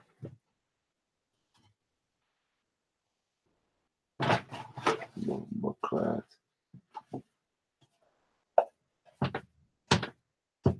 Okay. Okay. October 5th, Legislative Day, September 26, 1988. Now, a lot of us probably know what happened in 98. Now, brothers and sisters, I want you to show you again that every time, once again, just to prove my point, there is always order. Things have to be in order. And they put that in place in 1988 so that we know the obligation that the United States have to us, the so-called Indians. But for us to be distracted, what they had to do, in 1988, they put Jesse Jackson on the scene to call us African Americans so we could miss this House of Congress Resolution 331 because they didn't want us to know that we were the Indians. So they had to put Jesse on the scene, Uncle Jesse, right? Put Uncle Jesse on the scene. Hey, well, you know, brothers and sisters, we are going to call ourselves African Americans. So nobody could know that House resolution existed. All right.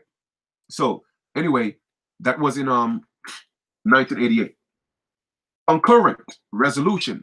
Now, as we know before, let us look at what concurrent means. All right. Let us look at the definition of concurrent. Because if we're going to go in, let us go in. Let's go in. We're in school right now. Okay. You see what concurrent means? Concurrent means existing, happening, or done at the same time. So therefore, it is existing. It is still happening. Current, concurrent. All right. Just wanted to bring that to your attention. All right. Okay. So concurrent resolution, meaning that it is still existing. It is still part of the legislative decision that was made since 1988. So they still have that obligation to us. All right. Now, to acknowledge the contribution of the Iroquois Confederacy of Nations to the development of the United States Constitution and to reaffirm the continuing, what does it say? Government to government relationship between Indian tribes and the United States established in the Constitution. Okay? In the Constitution. All right, brothers and sisters, we are the only race or ethnic group that's mentioned in the Constitution. Why do you think that is? Why do you think that is? And if the so-called natives are not the Indians, then who the hell are they talking about? Obviously, they're talking about us. But however, it's concurrent. And for those of you who don't know what or who the Iroquois Confederacy is, it was 5 nations, then one more joined. And they became the Iroquois Confederacy to form one confederacy. In other words, one government to deal with the United States from a government to government basis. So you could go do more research on the Iroquois Confederacy. All right. But once again, it was a continued relationship. All right. And to reaffirm. All right. And you know what? Let us look at the definition of reaffirm. That's why I tell people when you read to comprehend. Don't read to finish. Read so that you get a clear understanding of what you're reading. And words are very important. Let us look at the definition of reaffirm. I know what, we probably say, well, Chief, you know what? I know what it means. But you know what? Hey, why not? Right? Reaffirm. Reaffirm. Definition of reaffirm. Reaffirm. State as fact. All right? Assert strongly and publicly. You hear that? State as fact. Assert strongly and publicly. So I'm just showing you the words that's being used and the context that it's being used in. So that resolution is a very powerful resolution, a tool each and every one of us need to have in our pockets. All right. And of course, all that stuff I put in your dossiers. The dossier is it's a powerful tool. All right. Whereas the original framers of the Constitution, including most notably George Washington and Benjamin Franklin, are known to have greatly admired the concepts of the 6 nations of the Iroquois Confederacy.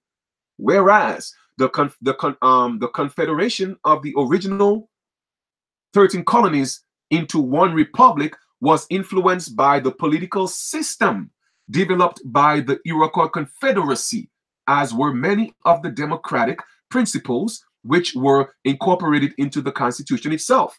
So, how could we have been slaves when we already had our political system? How could we have been slaves from a slave ship?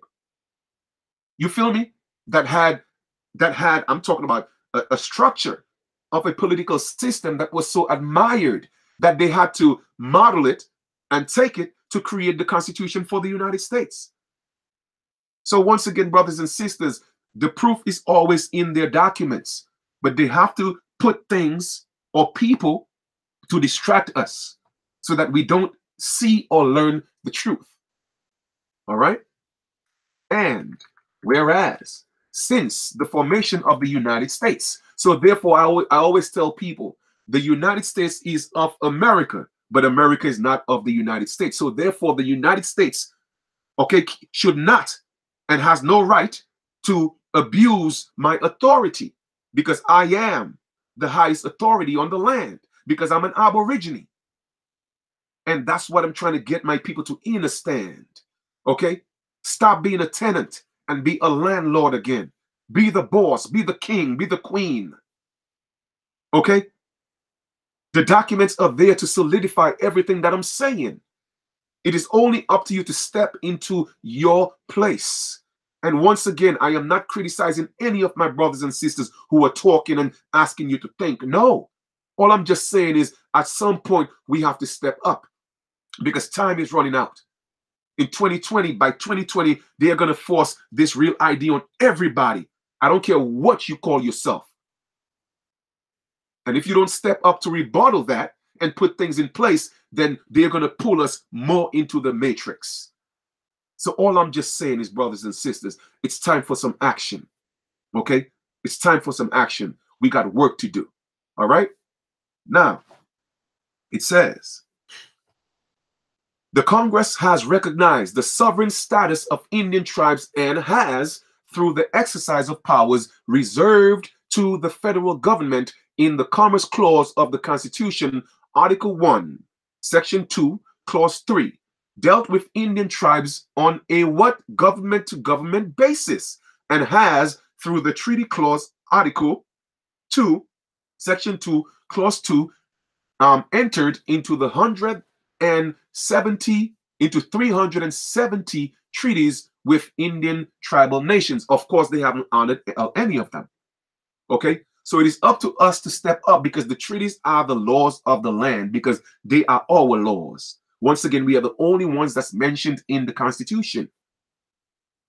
We are the only ones. Okay, and they cannot treat us like they're subjects. We are supposed to be dealt with from a government-to-government basis. So that's why I said the system is not broken. The people are broken because the people are not educated. They are not versed on the knowledge of who they are and the rights and things that are in place for us. And that's part of my job, to bring that to y'all. Okay? Whereas, from the first treaty entered into with an Indian nation, the treaty with the Delaware Indians of September 1778, the Congress has assumed a trust responsibility and an obligation to Indian tribes and their members. Okay? And their members. So even if you are a member of a tribe and they meet you individually, they still have a trust responsibility and an obligation to deal with us from a government-to-government basis. Now, let us go look at the definition of obligation. I know we know what it is, all right? But just for, just for teaching's sake, let us look at the definition of obligation, all right? And to show you the strong language that's in that resolution. And it was put that way, okay? Obligation, an act or course of action to which a person is morally or legally bound, a duty or commitment. You hear that? It's a duty. It's a commitment. They are legally and morally bound. My brothers and sisters, do you see? Can you hear what I'm talking about? Those who have eyes, let them see, and ears, let them hear. That is the power that we have. They have a moral obligation to us, the so-called Indians, and they are legally bound. It's in their own document, my brothers and sisters, okay? An obligation. So you see what one simple word, it may look simple, but do you see how powerful the word obligation is in that document? They are legally bound. And the moment that they stop treating us from a government to government basis, they have breached the contract. And therefore, we can and we should hold them liable. Now, of course, I'm speaking from the legal, from the lawful and legal mind now. Okay? But we have to hold them accountable. Does that make sense? I hope it does. I hope you guys are with me. Okay? Now, whereas this trust responsibility calls for Congress to exercise the utmost good faith in dealing with Indians. Who are the Indians? We are. We have shown enough videos. Enough brothers and sisters are out there and have showed you over and over again who we are. All right? So once again, like I tell folks, I'm not here to convince you who you are or who you are not. My job now is to take you to the next level. Okay? Take you to the next level. That's my job right now. Okay? To exercise the utmost good faith in dealing with Indians as provided for the Northwest Ordinance of 1787, 1 Stat 50. Go take a look at the Northwest Ordinance of 1787. Okay, so in all, that stuff is on the website as well. So you definitely could go over it and break it down yourself. All right. Whereas the judicial system of the United States has consistently recognized and reaffirmed this special relationship.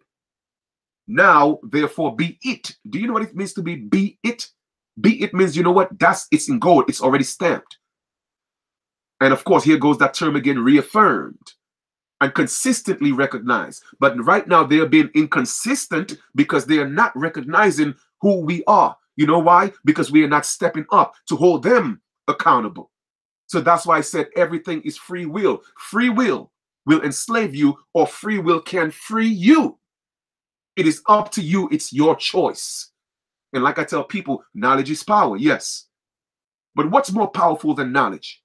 The implementation, the application of the knowledge. I give you a basic, example, an analogy of when I learned to swim. In my mind, I knew how to swim. I was saying it, but I really couldn't swim until they pushed me in that water. So now it's time to step in the water. We have to stop talking, okay? And please do not misconstrue what I'm saying. And it saddens me that I have to keep repeating that because of the mindset of some people. All right? I mean no harm.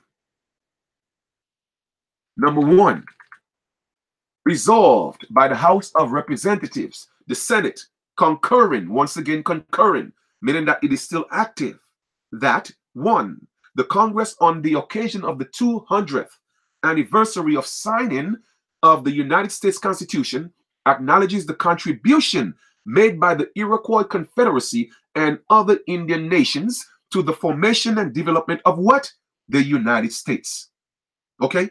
So my brothers and sisters, yes, that was the deal. The deal was we give you only a 10-mile radius. Only a 10-mile radius to do your business, to do your commerce. That's what the United States was supposed to be. But of course, they hijacked the Constitution, the original one. That's not what they have anymore.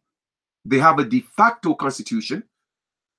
Instead of the Constitution for the United States, they created a Constitution of the United States. I hope you guys get what I'm saying. All right? Now, it says, acknowledges the contribution made by the Iroquois Confederacy and other Indian nations, the formation and development of the United States. So yes, we formed and developed the United States. That was the deal. All right? Number two, the Congress also hereby reaffirms the constitutionally recognized. You hear that? It's Constitution. The Constitution is the law of the land. So therefore, Congress has an obligation, a constitutional obligation to recognize the government-to-government relationship with Indian tribes, which has been the what? The cornerstone of this nation, official Indian policy. So my brothers and sisters, I hope you're with me. That is an obligation to deal with us from a government to government basis, because it is the policy of this nation's official Indian policy. Yes, we have a policy. Number 3, the Congress specifically acknowledges and reaffirms, here we go, reaffirms the trust, responsibility. It's a responsibility. It is not if they want to. Okay, it's not if they want to. It is not if they so choose. You have a responsibility to raise your children. You don't have a choice. So they don't have a choice but take care of us and help us and assist us as the original people of the land. But you know what? The original people of the land going around calling themselves black and African American and niggers and all type of stuff, and Moors and Israelites. It didn't say none of that in there. Okay? And I'm not downing any of those people who call themselves that. All I'm just letting you know is this. All the names and titles, okay? We have to get away from that for a little while and look at it for what it is. Because the further back we go, we didn't call ourselves none of those things. At some point, somebody identify us as those things. All right? But I will break down again the whole Indian thing after I read this resolution. Okay? Including Alaska natives for their preservation, protection, and enhancement, including the provision of health. They're supposed to assist us with that. Education, social, and economic assistance programs as necessary, and including the duty to assist tribes in their performance of what? The governmental responsibility to provide for the social, economic well-being of their members and to preserve tribal cultural identity and heritage. So therefore, if I am to present my ID and stating that I'm an American Indian or an American Aborigine, and a police officer take my ID, that is a federal offense. You dig? That means these people were not taught. They didn't teach them the information because they want to keep it a secret. It's there, but they're not going to tell you, well, hey, guess what? We put this in place so that you guys could be your own governments, so that you guys could have your own IDs, so that you don't need a driver's license, so that you don't need to register your car because this is your land. You were doing it before we came, so you have a right to do it while we're here. Brothers and sisters, like I said, the system is not broken. The people are miseducated. I wouldn't say uneducated. They are miseducated. Because there's a difference. Okay? I mean no disrespect. Number 4, Congress also acknowledges the need to exercise the utmost good faith. It didn't say bad faith. No, it says good faith. And not just good faith, but the utmost, meaning that in its highest standard, okay? In its highest form attainable. In upholding its treaties with the various tribes. This right here is a treaty. Okay? So even if we can't find any other treaties, guess what? Even if they can't find any other treaties, or we cannot find any other treaties, guess what? We have this one right here. Because they have ratified so many treaties they made with our ancestors, it's a damn shame. They haven't honored any one of them. So let us make sure they honor this one right here. Because we are here and alive and well to know that this one is still concurrent. You dig? As the tribe, and guess what? I'm going to read that again. Number 4, the Congress also acknowledges the need to exercise the utmost good faith in upholding its treaties with the various tribes as the tribes what? As the tribes understood them to be. In other words, they cannot interpret it for us. No. English wasn't our language. So you don't try to confuse us. If we say, you know what, that cup is blue, then that's what we know it as. Don't tell me it's purple. Don't try to fool me. It says, as the tribes understood them to be. So basically, it's as we perceive it to be.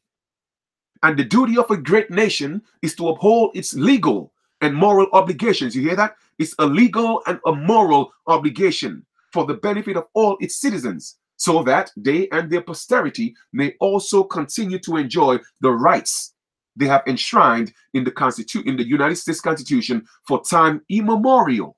Do you know what that means? Time immemorial, ancient times, or forever. Passed the House of Representatives October 4th, 1988. Of course, no thank you, Jesse Jackson. We are not African Americans. All right. Attest Donald K. Anderson, and he was the clerk of that time. All right. So I hope you guys appreciate the breakdown of House Resolution 331, because that's something I had to do anyway. It was due. So I just used the opportunity to do that.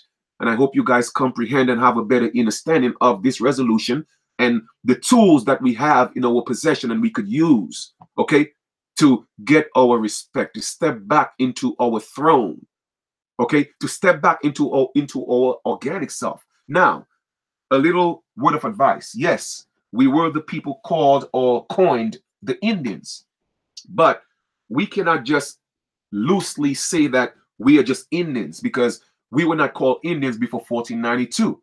So we would be doing a dishonor to our ancestors who were not called Indians before 1492. Okay, so just keep that in mind. The term Indian also has to me, it has a time span, or it has a cutoff. It has some type of jurisdiction, because they called us that in 1492. But in the 1300s, we didn't call ourselves Indians. We had we was just the people, and we spoke different languages. You see, there was no need to identify who anybody was, because we were just the people living amongst ourselves. That's why every name or language, when you really truly break it down, it boiled down to the people. Okay, just like Anion, which is the term that they call Cherokee. The original term was Anion, but of course the colonizers or the invaders change it to Cherokee. And Anion means the principal people. It has always been about the people. Okay, so just so you guys know that. All right, so let's get back into this where we left off, and we were here, House Resolution. So I just wanted to get into that and break that down for you guys. And that is something that you are going to send to your respective people in your heads of state. Okay, so like I said, one to the governor, one to the Secretary of State, one to the Attorney General, one to the mayor, and one to the sheriff. That's 5 of them. So you're going to make 5 copies, and you're going to send it to them certified mail. That is you sending out your first notice as to who you are. Okay? Senators, and please, brothers and sisters, do not be afraid. Okay? You are not breaking the law. You are not doing anything illegal. All right? You are just making a statement and asking questions as to what do you have in place for my people. It's that simple. Okay? So nobody's going to come to your house and knock down your door and put you in handcuffs, and they're not going to do that. All right? For real.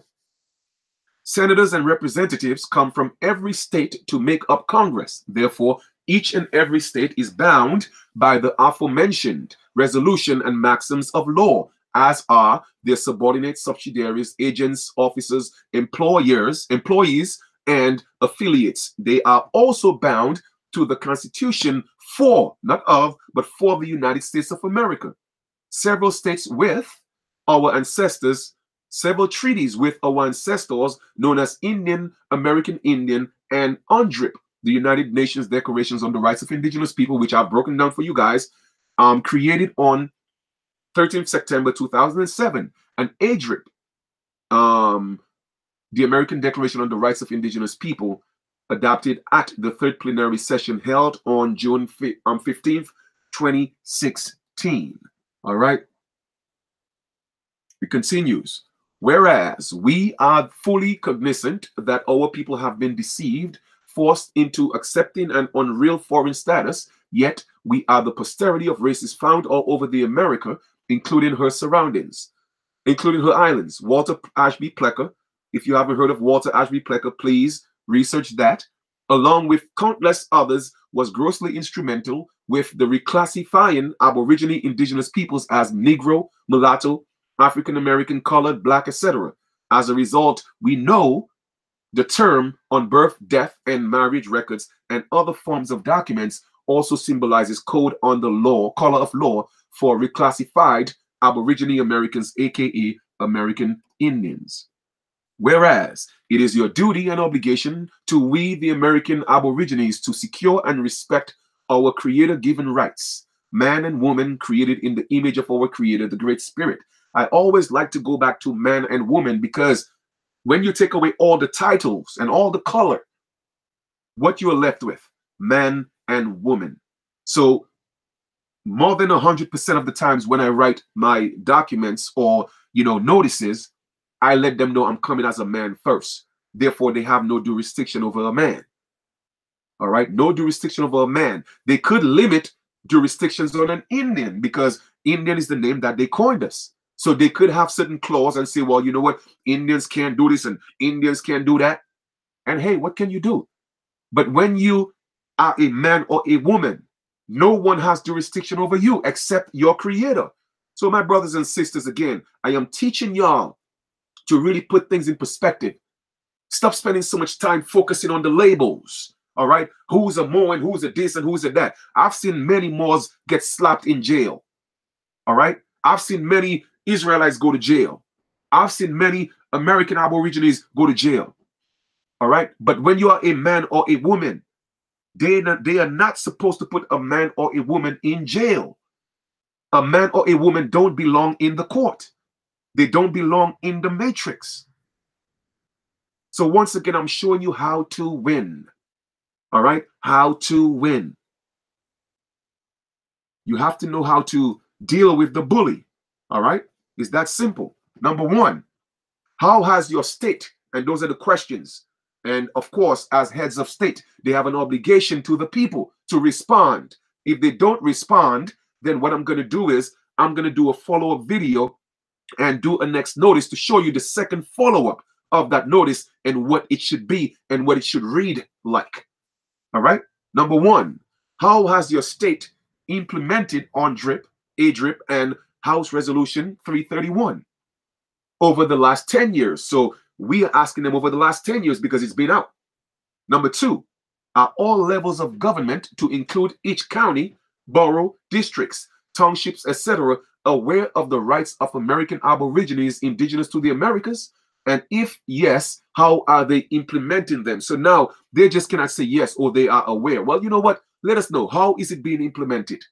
We want to know. Give us the documentation. Point us to the direction as to you telling us all those things are in place. Number three, have the American Aborigines indigenous to the Americas in your respective states been notified of their indigenous rights? This is a question for you. Have your government, your mayor, your governor, your state's attorney, have they ever told you about your indigenous rights? And that's a question. It's not a rhetorical question. I would really like you to answer that. And I am almost certain that you would say no, because they haven't told me that. All right. If yes, can you please provide some documentation? And I tell people documentation beats conversation. So when I say stop, just stop talking. All right. Y'all want to take it personal, that's on you. All right. Documentation beat conversation. You could talk to people all day and tell them, oh, you are this and you are that. If you cannot prove it with documentation, you're just talking. All right. So what I'm saying is we need to step up in their faces and hold them responsible. Let us put the burden on them. That's the point I'm making. Number five, how do you handle violations such as forced assimilation of we, the American Aborigines indigenous to the Americas? And that's a beautiful question, because they are always violating our rights as the indigenous people. So now we are asking the heads of state, what do you have in place to handle that? How do you deal with a police officer who's going to disrespect an Aborigine? Because those things have to be put in place. And that's why that's why I said it's my job to take this to the next level. All right. In terms of, the law and the legal situations and UNDRIP and ADRIP and the House Resolution, I'm making a lot of moves to make sure that those things are honored and respected. All right. So you have to play your part as well. Or I would like for you to play your part as well, because it's for the benefit of us all. The U.S. strongly supports UNDRIP and the United Nations Declarations on the Rights of Indigenous Peoples, created, blah, blah, blah. We have already done that. And let us go to the next paragraph right here. Not that I'm skipping anything, but I've already read that. The U.S. also support for these declarations reflects the commitment to work with many tribes, nations, individuals, and communities to address the many challenges we, the American Aborigines, aka American Indians, indigenous to the Americas, face. As you could see, I always point out that we American Aborigines first, all right, apart from being man and woman. And then I say, aka American Indians, we are also known as, so that they may not just limit our rights to acts or laws or whatever, or policies that apply just to Indians. All right.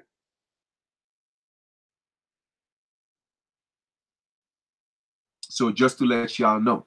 Okay. Moreover, the United States is committed to serving as a model in the international community in promoting and protecting the collective rights of we, the indigenous peoples of the Americas, as well as human rights of all individuals. Now, if you go to the prior paragraph, it states that tribes, okay, nations, and individuals. So even if you choose not to be a part of a nation or a tribe, then as an individual, you still have rights.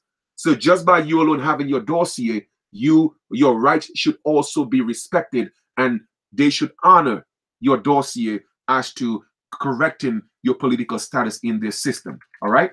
Because a lot of people always ask that question. Well, Chief, do I have to be part of a nation? Do I have to be part of a tribe? Do I have to be part of a group? No, you don't have to be. All right, you don't have to be. Honestly, you don't.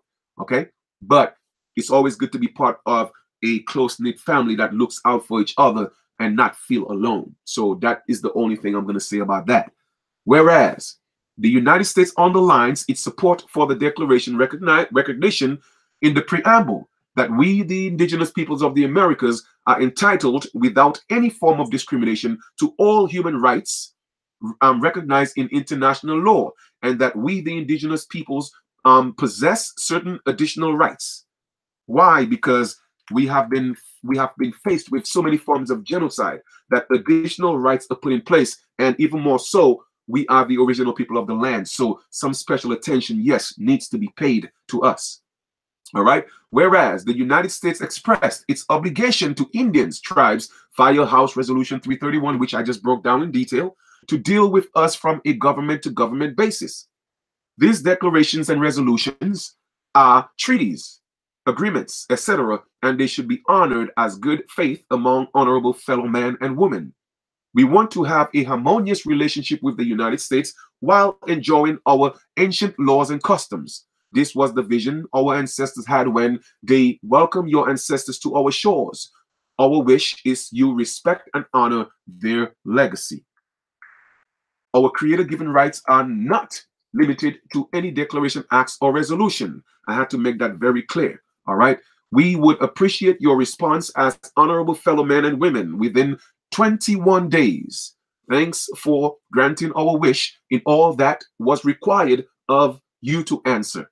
We appreciate a written response. So what you're going to do now, it says, please forward response to. What you're going to do is you're going to put your name or your Aboriginal title, and you're going to put your address. Brothers and sisters, there is no need to be afraid, oh, well, I'm not going to put my address. They're going to come get me. No, nobody's coming to get you. All right? Nobody's coming to get you. So you're going to print 5 copies and send one to each of those offices. Make sure that you send it certified mail with your receipt. All right? Because eventually I'm going to do a follow-up video just in case they haven't responded in the 21 days. And therefore, this would be your second follow-up letter. Okay? That would be your second follow-up notice. I hope that makes sense. Are we good, brothers and sisters? Are we good? Should we proceed? Can we continue? I need to know. Are we good? Are we good? Are we good? Is everybody with me?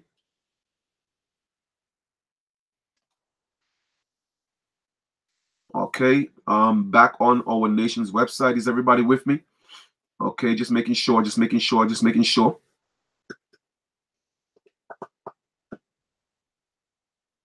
All right, beautiful, beautiful, beautiful. All right, so we good, we good, we good. All right, perfect, perfect, perfect, perfect. All righty. So here we are. I like I said, so the first notice was to assist our brother and sister in Florida. The second notice was a gift from me to you, so that you could send to the which I just read. Okay, you're going to send that to your states. Now, I did one for you guys last night on the right to travel, because that is the law. Those are Supreme Court laws. The Supreme Court law is the law of it. It's also the law of the land. And the Supreme Court says that you don't need a license to travel. Okay, you're not doing commerce. You don't need to register a car. You don't even have to insure a car. That's the law. All right, but they are forcing us to assimilate. So I wrote a notice to those people as a gift for you today. All right, that's what I'm giving you as a gift today. Like I said, it's about giving, giving. And for all those of you who only like to get, and take, and don't give back, the universe got something for y'all. All right, I'm just going to say that and leave it that way, because I love to give.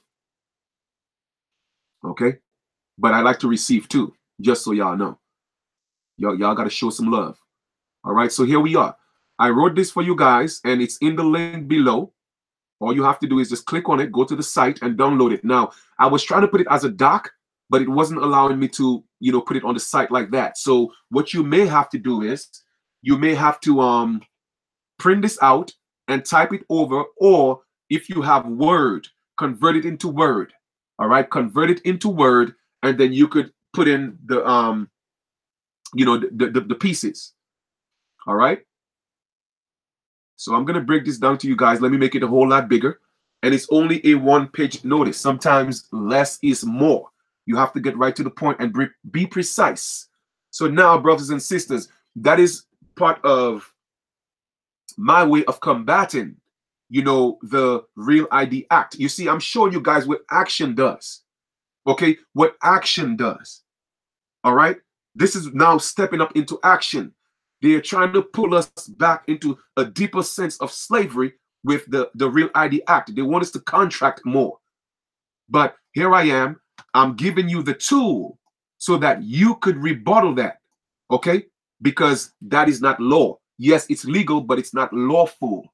All right, so that notice is another gift from me to you. And it says, notice, dear governor. Now, where you see all the red, you're going to replace the governor's, you're going to put the governor's name there. You're not going to say their governor. No, you have to replace it. You have to put everything in red. Needs to be edited. Okay, so if you have Word, turn this into a Word and do it. If you don't, then you may have to do it, the longer way, which is literally printing it out and going to type everything over. All right, type everything over and put the necessary information for those of you who don't know how to put it into Word or don't have the tool to do that. All right, so it says, dear governor. So let's just say your governor is John Doe. So there it's going to say, dear John Doe. And then, of course, Halito. That's always important. I always put that in a lot of documents, letting them know that, you know what? I am indigenous. If you don't know what Halito means, go look it up. Again, you want to put things to get them ignited. Let them go look it up. I view you as a man acting in the capacity of a governor. Once again, you have to address the man. If you only address the governor and not address the man, then they are going to deal with you as a governor. All right. And if they don't do their job, then you have to deal with the governor, not the man. So I like to let them know that I see you as a man first, and not that you're a governor, but you are acting in the capacity of a governor. Just so you guys know why I'm doing all this. I am man or woman, whichever you are. So therefore, you're going to pick one. All right. Don't live the same thing, man or woman, whichever you are. No, that's not. You have to edit that. So if you're a man, you live man. If you're a woman, you live woman. And it doesn't have to be in red. I'm just putting the parts in red so you know that it has to be edited. And please, I don't think that you're illiterate. I'm just breaking everything down because some people process things a little less slower than others. All right. So I want to make sure that those of us who are not versed in doing things like that, they have a better understanding, or they have a full comprehension of what I am attempting to display, okay, or talk about or show. Now, your name or Aboriginal title goes here. So it would read now, Dear John Doe, Halito, I view you as a man acting in the capacity of governor. I am man if you're a man, or I am woman if you're a woman, and then your Aboriginal title. So if you're Aboriginal, like take for instance, Chief Kalanago Flying Eagle, And it would put Chief Kalanago Flying Eagle right in that space. And then it says, there are enough of us American Aboriginals, aka American Indians, all over the country who wishes to exercise their rights to travel, but the DMV is interfering with this right. Now, my brothers and sisters, there's a reason why I'm doing this. You see, I move in the spirit. And when the ancestors tell me move, I move. Okay? And like I told y'all before, the 2020 is right here. And they are pushing hard to force these things on us. All right? Now, but it's your job and your duty to step up. So I'm giving you the tools to step up. You cannot fight without tools. All right? You can't fight without tools. So here you go. Now, I am here. I'm right here. Okay, just so y'all know. Whereas the judiciary and legislative branch of government is saying that the law requires us to have a driver's license, and that is unlawful. It might be legal, but it's unlawful. So my brothers and sisters, once again, I'm letting you be aware. Please be aware that there is a difference between lawful and legal. You feel me? So the DMV, you see, now I'm injecting the DMV and showing them that we know the DMV is breaking the law, because the DMV is a private-owned corporation, brothers and sisters. Okay? It is a corporation, and a lot of people think, oh, well, I have to have a license. That's the law. No, it's not the law. It is not the law.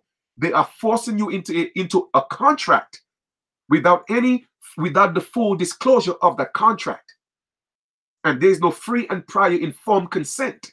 They are forcing you. They are telling you, if you don't do it, we're going to give you a ticket. You see, that's unlawful. And that's a lawsuit right there. So pick where I'm going. I am giving them a notice first. All right? You cannot bring somebody to court without putting them on notice. Well, the judge is going to ask you, well, did you try to resolve it? No? All right. So why are you here? You don't need me. Go work it out. Even in their Bible, it says that. You got to work out your grievances with your brothers and sisters. So here I am working out the grievances, sending out a notice. And if they don't respond, we're going to send out another notice. And if they don't respond, then a final notice. And guess what? Now comes the lawsuit, because you're committing fraud. So y'all got to peep the game. All right? I'm giving you the tools to win. Okay? Whereas we reserve our creator-given rights to travel our ancestral lands without a driver's license. That is a form of forced assimilation. Whereas we are not operating in commerce. Okay? You only need a license when you're operating in commerce. For all those of you who are driving, trucks and, you need a commercial license to feed your family, then I suggest you keep your license, because now you're doing commerce. But when you are not in the capacity of working or doing commerce, you have a right to travel the land. And that goes for anybody. You don't necessarily have to be an Aborigine to travel. You could be a Caucasian, you could be an Asian, you could be an African. It doesn't matter. The people have a right to travel. But I'm putting Aboriginals in there because I cater to our people. I want to make sure that our people are good first. Okay? We have to take care of us first before we could save anybody else. So let us get our affairs in order. All right? Just so y'all know. And that goes for anybody. Anybody have a right to travel, not just Aborigines. Okay? All right. Whereas we are not operating commerce, therefore we require of you to get the DMV to modify. All right? Now, you never demand or command. You require. All right? You require of them, because they are the public servants and we are the public. So we are requiring you to do that on behalf of us. We have pointed out the problem and we are offering the solution. So we have pointed out the problem, what the DMV is doing. Now, we see, that's why I tell people, let us not, you see, we always complain about the problems and we never come up with the solutions. Well, you know what? There's a problem. Well, Chief Kalanago is coming up with the solution. So we are letting them know that we have a solution.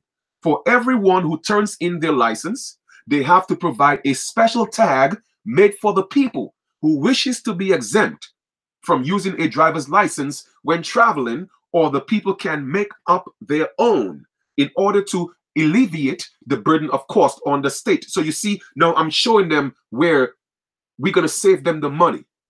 Now you could either do it or we do our own. And it says, whereas it is unlawful to turn a right into a privilege and charge for it. That is a Supreme Court law. And that's what they are doing. So they are committing treason against the people. It is fraud for personal gain. The tag can simply say right to travel. All right, right to travel is that simple. We believe that we believe that should be done post haste, in other words, immediately, for men and women who wishes not to be harassed or harmed on the byways and highways in their means of travel. Our wish is to exercise these human rights, the right to travel. Looking forward to an immediate response from you. Thank you. Okay? Respectfully. And then your name or Aboriginal title goes here with your address. So you have to replace that. I also put some instructions on there. So the instructions is not going to go to the governor or the mayor or the sheriff. No, that is just instructions. All right. So when you edit it, you could take all that out. It is just supposed to end with your name or Aboriginal title and your address. All right. If you're going to type it all over because you can't do all that, then you don't put the instructions as in there as well. Okay. You don't put that in there. Now, the instructions are: 1, replace all the info that's in red with the applicable information, i.e. means example, put governor name if it goes to the governor. Put the U.S. secretary if that's where you are sending it to. You want to send notices to the U.S. secretary, the governor, the attorney general of your state, and to the sheriff. Number 2, this notice must be sent through the courts via process service. Yes, my brothers and sisters. Okay, you are not going to send this one certified mail. You are going to let the courts serve them. All right, through a process server. You're going to ask the court to send it to the Secretary of State, to the governor, whoever you want to send it to. You're going to go to the court and ask them to serve that. And yes, they will. All right. Number 3, you will be sending out 4 notices, and you will be responsible to pay the court fees or fee for their services. They will let you know how much it is. All right. So once you have filled that out the proper way, then you're going to go to the court. Let them know you would like this to the process server. And if you don't know how to do it, they'll show you how to do it, because they are public servants and we are the public, and they have an obligation to assist us. And again, brothers and sisters, there's nothing to be afraid of. Okay, this is your right. That's the law. It is the law. There's no law that says you have to have a driver's license to travel. I'm telling you, that's the law. So don't be fooled with all the videos you see on YouTube, and people know they are trying to scare people. Sometimes what they do is they put actors in those places. All right, they literally have a site where they hire these actors, okay, to play roles just to send a point out to the public, to put them in fear, because they don't want you. Remember, this is about business. And if everybody wake up to the truth, then the DMV, which is a private company, will not make money. So they have to put fear in you. All right. That's called the mob, the mafia. That's what they do. All right. So here it says, a gift from me to you. All right. And it says, this is very simple and straightforward. However, if you require my services, then you can set up a consultation. All consultations are $60 for up to an hour via phone or Skype. All right. And I'm not going to explain myself why you have to do a consultation, because that's my time. That's how I feed my family. All right. That's how I take care of what I got to take care of. Everybody have a job to do. I am teaching you. I'm giving it to you for free. But if you need my services, you're going to have to pay for my time. Don't donate. No, don't donate to my time. I don't want nobody to say, oh, well, I did this for Chief and he owed me this. Nah, I don't want nobody saying I owe them nothing. However, if you want my time, you pay for it the same way you pay for everybody's time and their services, because I'm tired of playing the games with people. But I'm just going to keep it real. All right. So brothers and sisters, that was a gift from me to you. And here we are. We good. All right. Let me stop sharing that and come back to the video. And stop sharing that. Where we at? Come on. Stop sharing that. What you doing? All right. Beautiful. So here we go. So brothers and sisters, that concludes, the information that I wanted to share with you, the gift that I presented to you. At this time, I'm going to take a few questions based on the stuff that I've mentioned. if you guys have a few questions at this time, I'll take a few questions. Other than that, I am gonna conclude the live. All right. Once again, this is about stepping up and putting things in place, because if we don't step up, these people are gonna assume and presume. All right. Thank you. I appreciate that, Chief Redbeard. That's one of the war chiefs of our nation.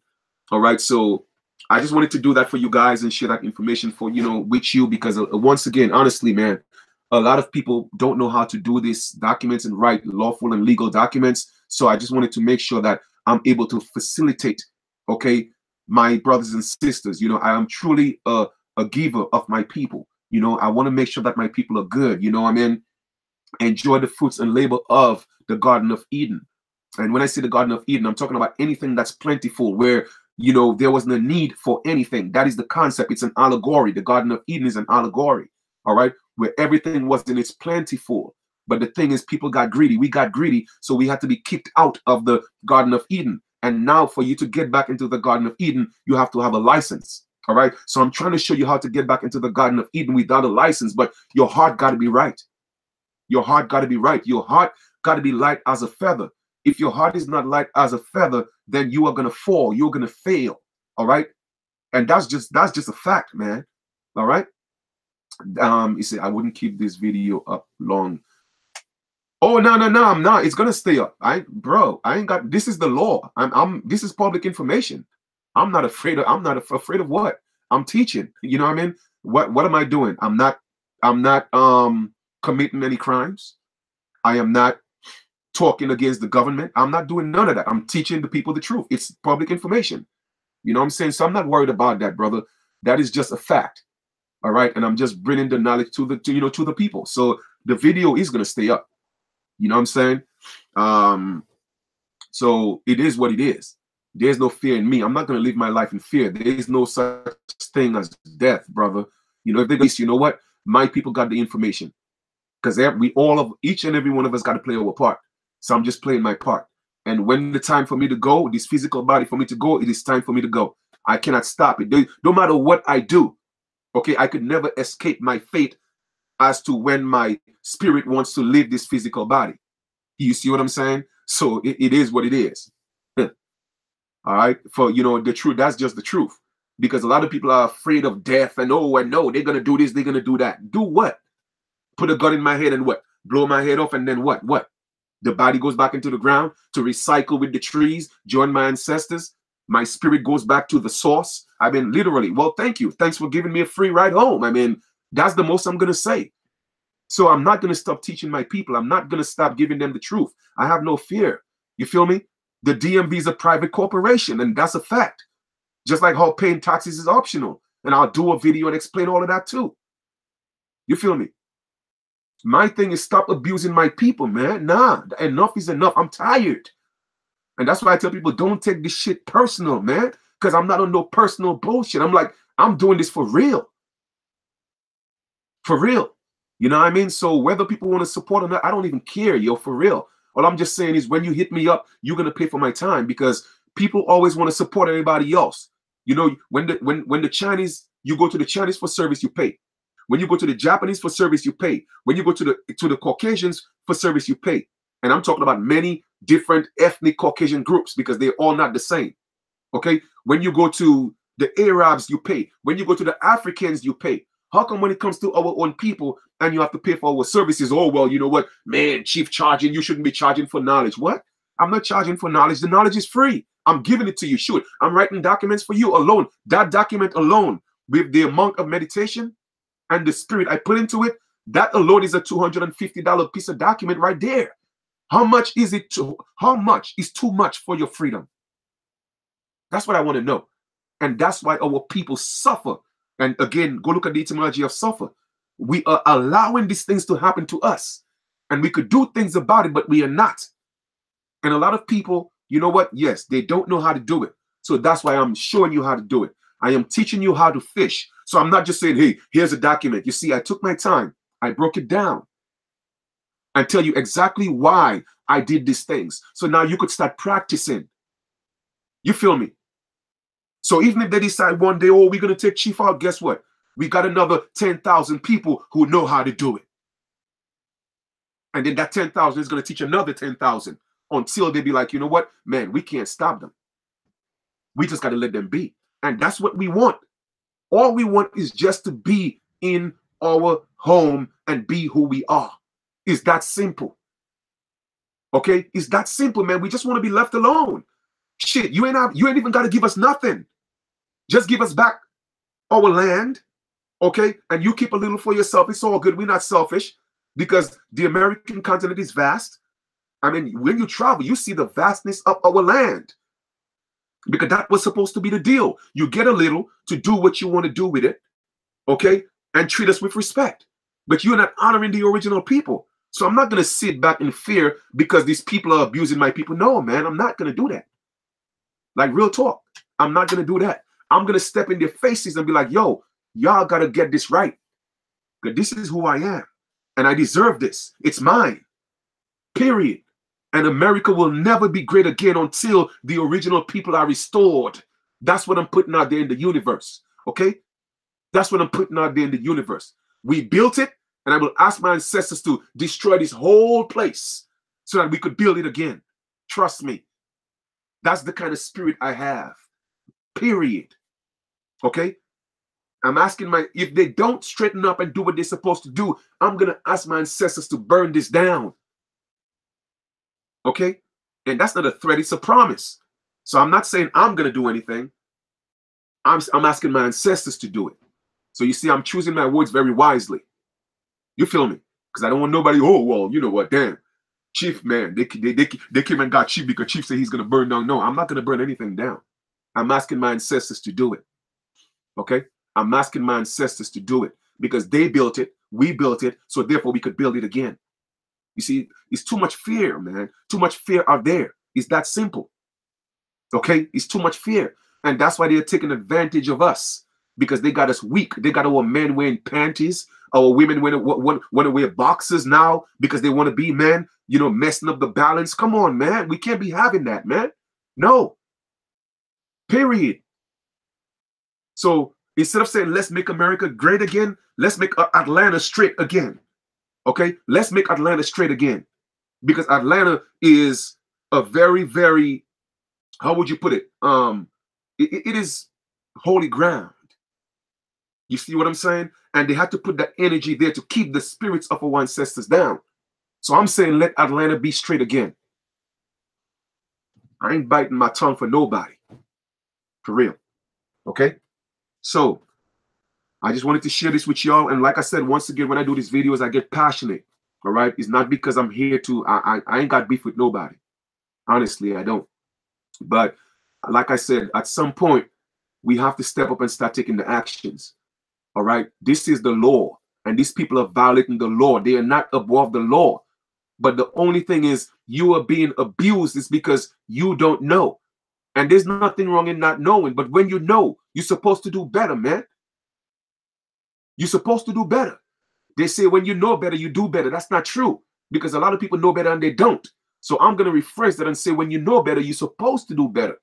Okay? If you know it's your right to travel. And that's the law. And think about it. We have two things in our favor that we could use. UNDRIP, actually three. UNDRIP, ADRIP, and the House resolution. And what does it say? They have a right to treat us from a government-to-government basis. In other words, we were here before you came. So we have a right to do all the things our ancestors did before you came, like such as, i.e., travel our land. Okay? Without any inhabitations. So that alone is in itself. We don't even have to go into Supreme Court laws. Let us just deal with just being Aborigines, period. That alone in itself, they have to respect that because that means they're forcing us to assimilate. And now we have something else, which is Supreme Court laws that says that every citizen have a right to travel. Okay? It is a right and not a privilege. And they also said that no state has a right to take a right to turn it into a privilege and charge for it. Literally, we could bring a lawsuit against them but I'm not doing that just yet. Okay, I'm asking them to correct it peacefully. Okay, so that is just a notice. We are letting you know that it's a problem. And we are letting you know that you are violating our right. We are letting you know that you are breaking the law. We are letting you know that you're committing fraud. We are letting you know that. So now you can't say, I didn't know. Because guess what? You are going to the court and have them serve it, the process server, and serve it. Don't be afraid. What are you afraid of? That's the law. And believe it or not, like I told y'all before, there's two governments. You got the de facto government with that has the fake constitution, and you have the organic government, which is the constitution for the United States and not of the United States. So they know. But remember, everyone has free will, my brothers and sisters. You see, you are volunteering to be a slave. So they will not step up and tell you, well, hey, you know what? You have the right to do this. No, the information is there. You find the information, you comprehend the information, and then you apply the information. I promise you, we could make things change. How do you think Caucasians get things done? You don't see Caucasians going around. Anytime you see Caucasians step in the street to match or march, guess what? It is a distraction to something else. But they don't do that because they know that's not effective. What they do, they write letters. Okay? All of a sudden, you in your neighborhood, you've been living there all your life. Your mother been there all her life. Your grandmother been there all her life. No bike lanes, period. All of a sudden, one Caucasian moving, all of a sudden, bike lanes all over the place. Why do you think so? Because they have already written letters to their governors. Okay, we are moving in this neighborhood and our children need bike lanes because they need to be safe. But Negroes don't do stuff like that. No disrespect. I'm just speaking facts. You feel me? Okay? Oh, we are moving in this neighborhood. The park is not conducive for our children. We have to upgrade it. So all of a sudden, parks are being upgraded. But yet still, we've been living in the neighborhoods for 20, 30, 40 years. And not one bike lane. So let me ask a question. Oh, so I guess our children don't need to be protected, huh? Our children could ride their bikes and get hit by cars. That's cool. No. It's happening to you because of your own free will. Okay? Your own free will. So now we have to make sure that we hold them accountable by sending your letters, by sending your notices. That's how you get things done. That's how you get things done, with action, not talking. And I'll say it again. How many Black lives people you know going in the streets? Black lives matter. Black lives matter. Justice or else. Millions of people in Washington, D.C. Oh, I heard justice, and I heard or else. Ain't nothing else happen.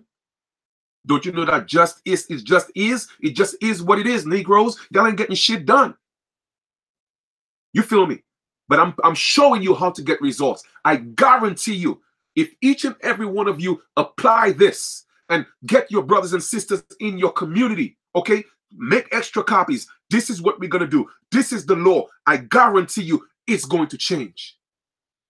It is not a question of oh, maybe. No, I promise you it's going to change. Okay? I'm showing y'all how to win.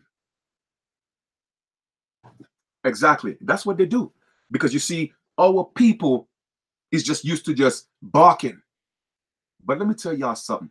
And it's not, like I tell y'all before, it's not going to take a lot of us to change this. All right? We have a saying in the Caribbean that we say, a small axe could cut down a big tree. You know what that means? The smallest axe, okay, could cut down a huge tree. Believe me. The same concept with David and Goliath. Now, I'm not saying I'm here to war. I'm not saying that. No, this is not what this is about. It's about giving us the respect that we deserve in our own land. It's about upholding the law. It's about upholding the official and the organic constitution. It's about not pulling us into your jurisdiction because you have no jurisdiction over us. We are not your slaves. We are not the wards of we're not your property. But a lot of y'all are walking around as property and you don't know. You think you're free, but you're not free. It's an illusion. All right? It's an illusion. So I'm showing you how to win. I'm showing you how to get their heads spinning. Oh, shit. Them niggas done found out who they are. Oh shit, niggas starting to send notices. Uh-oh, niggas starting to use the pen and the pad. I promise you, things will change. We don't have to talk. The silent war, trust me, is the most lethal war. Okay, we ain't got to be out there with guns and knives and, in the streets and rah, rah, rah. No, we ain't got to do that. Let us move stealth. How we do that? The pen and the pad. Because that's what they use to change your life. An act. Okay? An act. An executive order. You don't see Trump coming talking about, oh, well, hey, man, I'm going to do this. And if y'all try to do this to me and all this, no. Trump just say, oh, well, you know what? Yes, I'm going to sign this executive order. All right? And yeah, here it is. Change the niggas' lives. Man, it's that simple, man. I'm telling y'all. I mean, I'm not trying, I don't want to laugh, but I'm just letting you know that's how they defeat us. Okay? With that intellectual property. You feel me? We are a physical people. So we always want to be gangsters and fight. But sometimes you have to pick your fights. All right? Use your tools wisely. Because it's there. The law is there. There is a lot of people that know the law and they travel with their plates, their private plates, and they don't get in trouble. They don't, because they know that's the law. Okay? It is the law. Anytime there is a right and you turn that right into a privilege and charge for it, what have you done? Okay? What have you done? You have committed a breach of competence. Okay? It's a breach of competence. And that is unlawful. Okay? These people have gone rogue. Private companies are running our lives, making you think it's the government. It's not the government. No. At least not the organic government. All right? And it's true. All I could speak is just facts. I could only bring you the facts, brothers and sisters. This is not my opinion. Okay? When it's my opinion, I'll let you know. I'm telling you facts. All right? So with that being said, man, that was a beautiful build. Thank you for tuning in. Like I opened the floor for questions, but I haven't heard anything. But so that means the information was well explained. So I appreciate that, and I give thanks to the Great Spirit, for just instilling my purpose in me. Thankful to my ancestors for coming, just coming to me in visions and letting me know what my purpose was, and that they had something better and bigger for me. Is somebody asked, does the right to travel apply for local, county, states? Anywhere, anywhere, anywhere. And in fact, anywhere in the world, it's supposed to be that way. Okay? Anywhere in the Americas, we have a right to travel. Anywhere. It doesn't matter where. Remember, all what they're doing is what's called municipal, system. It's a legal system. It has nothing to do with law. Okay? Nothing to do with law. It's the color of law. It appears to be law. All right. There is a word that I wanted to let me see if I could find it. I know I had it somewhere. But let me see. Give me a second. Just make sure. Yes. I wanted you guys to see it. It appears to be. You see, they have to make it sound or seem like justice is being done. So I'm gonna show you guys what I'm talking about, because I like to show and prove.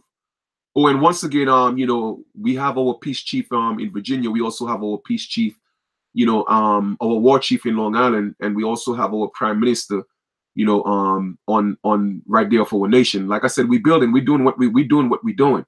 And I have to connect you guys. So I didn't forget. I've just been so busy. All right, guys.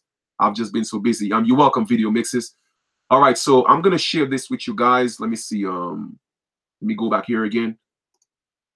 I'm gonna share this with you guys before we conclude. Okay, so here's something that, and I'm showing you guys a lot of times, you guys probably may not have heard it before, but here we go. Okay, so it's called modicum of justice, right? Modicum of justice.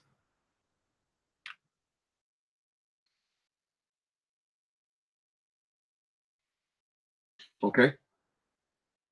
Here we go. So, modicum of justice. What does it mean?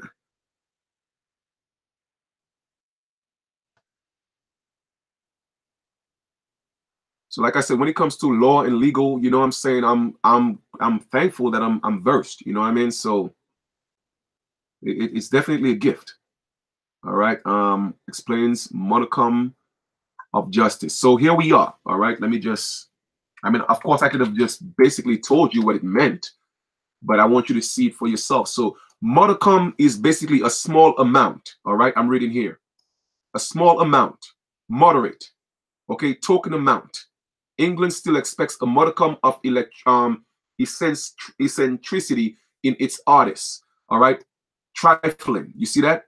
Small amount, trifling. So that's what modicum of justice is. All it is, they give you a little bit of justice under the illusion that you get true justice. But brothers and sisters, we are not getting justice. All right. It's a process called modicum of justice. So I just wanted to share that with you guys so you could see exactly what I'm talking about. All right. Of course, like I said, I could have just explained that, but I wanted you to see that it exists. The things that I'm talking about do exist. All right. So the modicum of justice just means that a little bit, trifling, just enough so that, you know, they will have you thinking that you're getting justice. You're not getting no justice because there's no such thing as justice in this unlawful system. It is a legal system, but it's unlawful. All right. So I just want you guys to know, you know, some of the terms and some of the things that are out here. Somebody said, did you seashells to cut your hair? Ancestors did. What he says, did you use seashells to cut your hair? Ancestors did. No, I didn't use seashells to cut my hair. I got a I got a machine. All right, I got a blade. All right, nah, a blade that I bought in the store. All right. Yeah, man. So just wanted to, like I said, build with you guys, and you know, I'm excited because our people are, you know, gravitating to the information. And once again, thank you to each and every one of you for playing your part. Definitely, there are a lot of brothers, you know, that's playing their part, and I respect that, you know, and I honor that. And sisters as well, as they are also stepping up. But I want my people to know that, you know, look at things from a legal and lawful perspective and know the difference. Okay. Our lives are being governed and controlled from a legal system, which is actually unlawful, but we don't know that. And that is the law. Okay. That is the law. So eventually what I'll do is I will go into a few Supreme Court cases. That's the law of the land. You're welcome, fam. You know, that's the law of the land. And the Supreme Court cases is the law of the land. They can, and they haven't been overturned. However, this is commerce, it's business. So they want to make you think that you have to, but you don't have to. And they cannot force you to, or else you could sue them, all right, for damage. You could, yes. And I know just how to do that. All right. So here you go. You have enough information to start, get you on your way. Once again, for those of you, I'm just, you know, setting up the precedents so you can start sending things out. Okay. So by the time you get your dossier done, you know, you'll already be more than halfway into letting them know who you are. All right. So for those of you who are interested in doing your dossier, the link for my email is below. Like I said before, to get the dossier done, it's $200. In one of the videos, I already broke down what the dossier is from top to bottom, a 20-page dossier, powerful information. I'm going to explain everything to you, show you how to use it, you know, in its most effective way. And with your dossier, you get an ID, okay, where you have your Aboriginal title. You feel me? You get it notarized, and then you could start sending your dossiers out, putting these people on notices, apart from the other notices that you have. All right. So all this is the process of correcting your political status. That's what it actually means. That's what you are doing right now, so that they don't view you as property or what of the state. And more, I'm going to share more information with you guys so that you could be a little more powerful. You could be a little more comfortable, all right, in you operating in our land as an Aborigine or just a man and a woman. It's that simple. All right. Oh, it's all good. Oh, it's all good. All right. Peace and love to each and every one of you. So if you guys have no more questions at this present time, all right, then I'm gonna conclude this live feed. And as usual, I always appreciate, well, I'm gonna say appreciate love.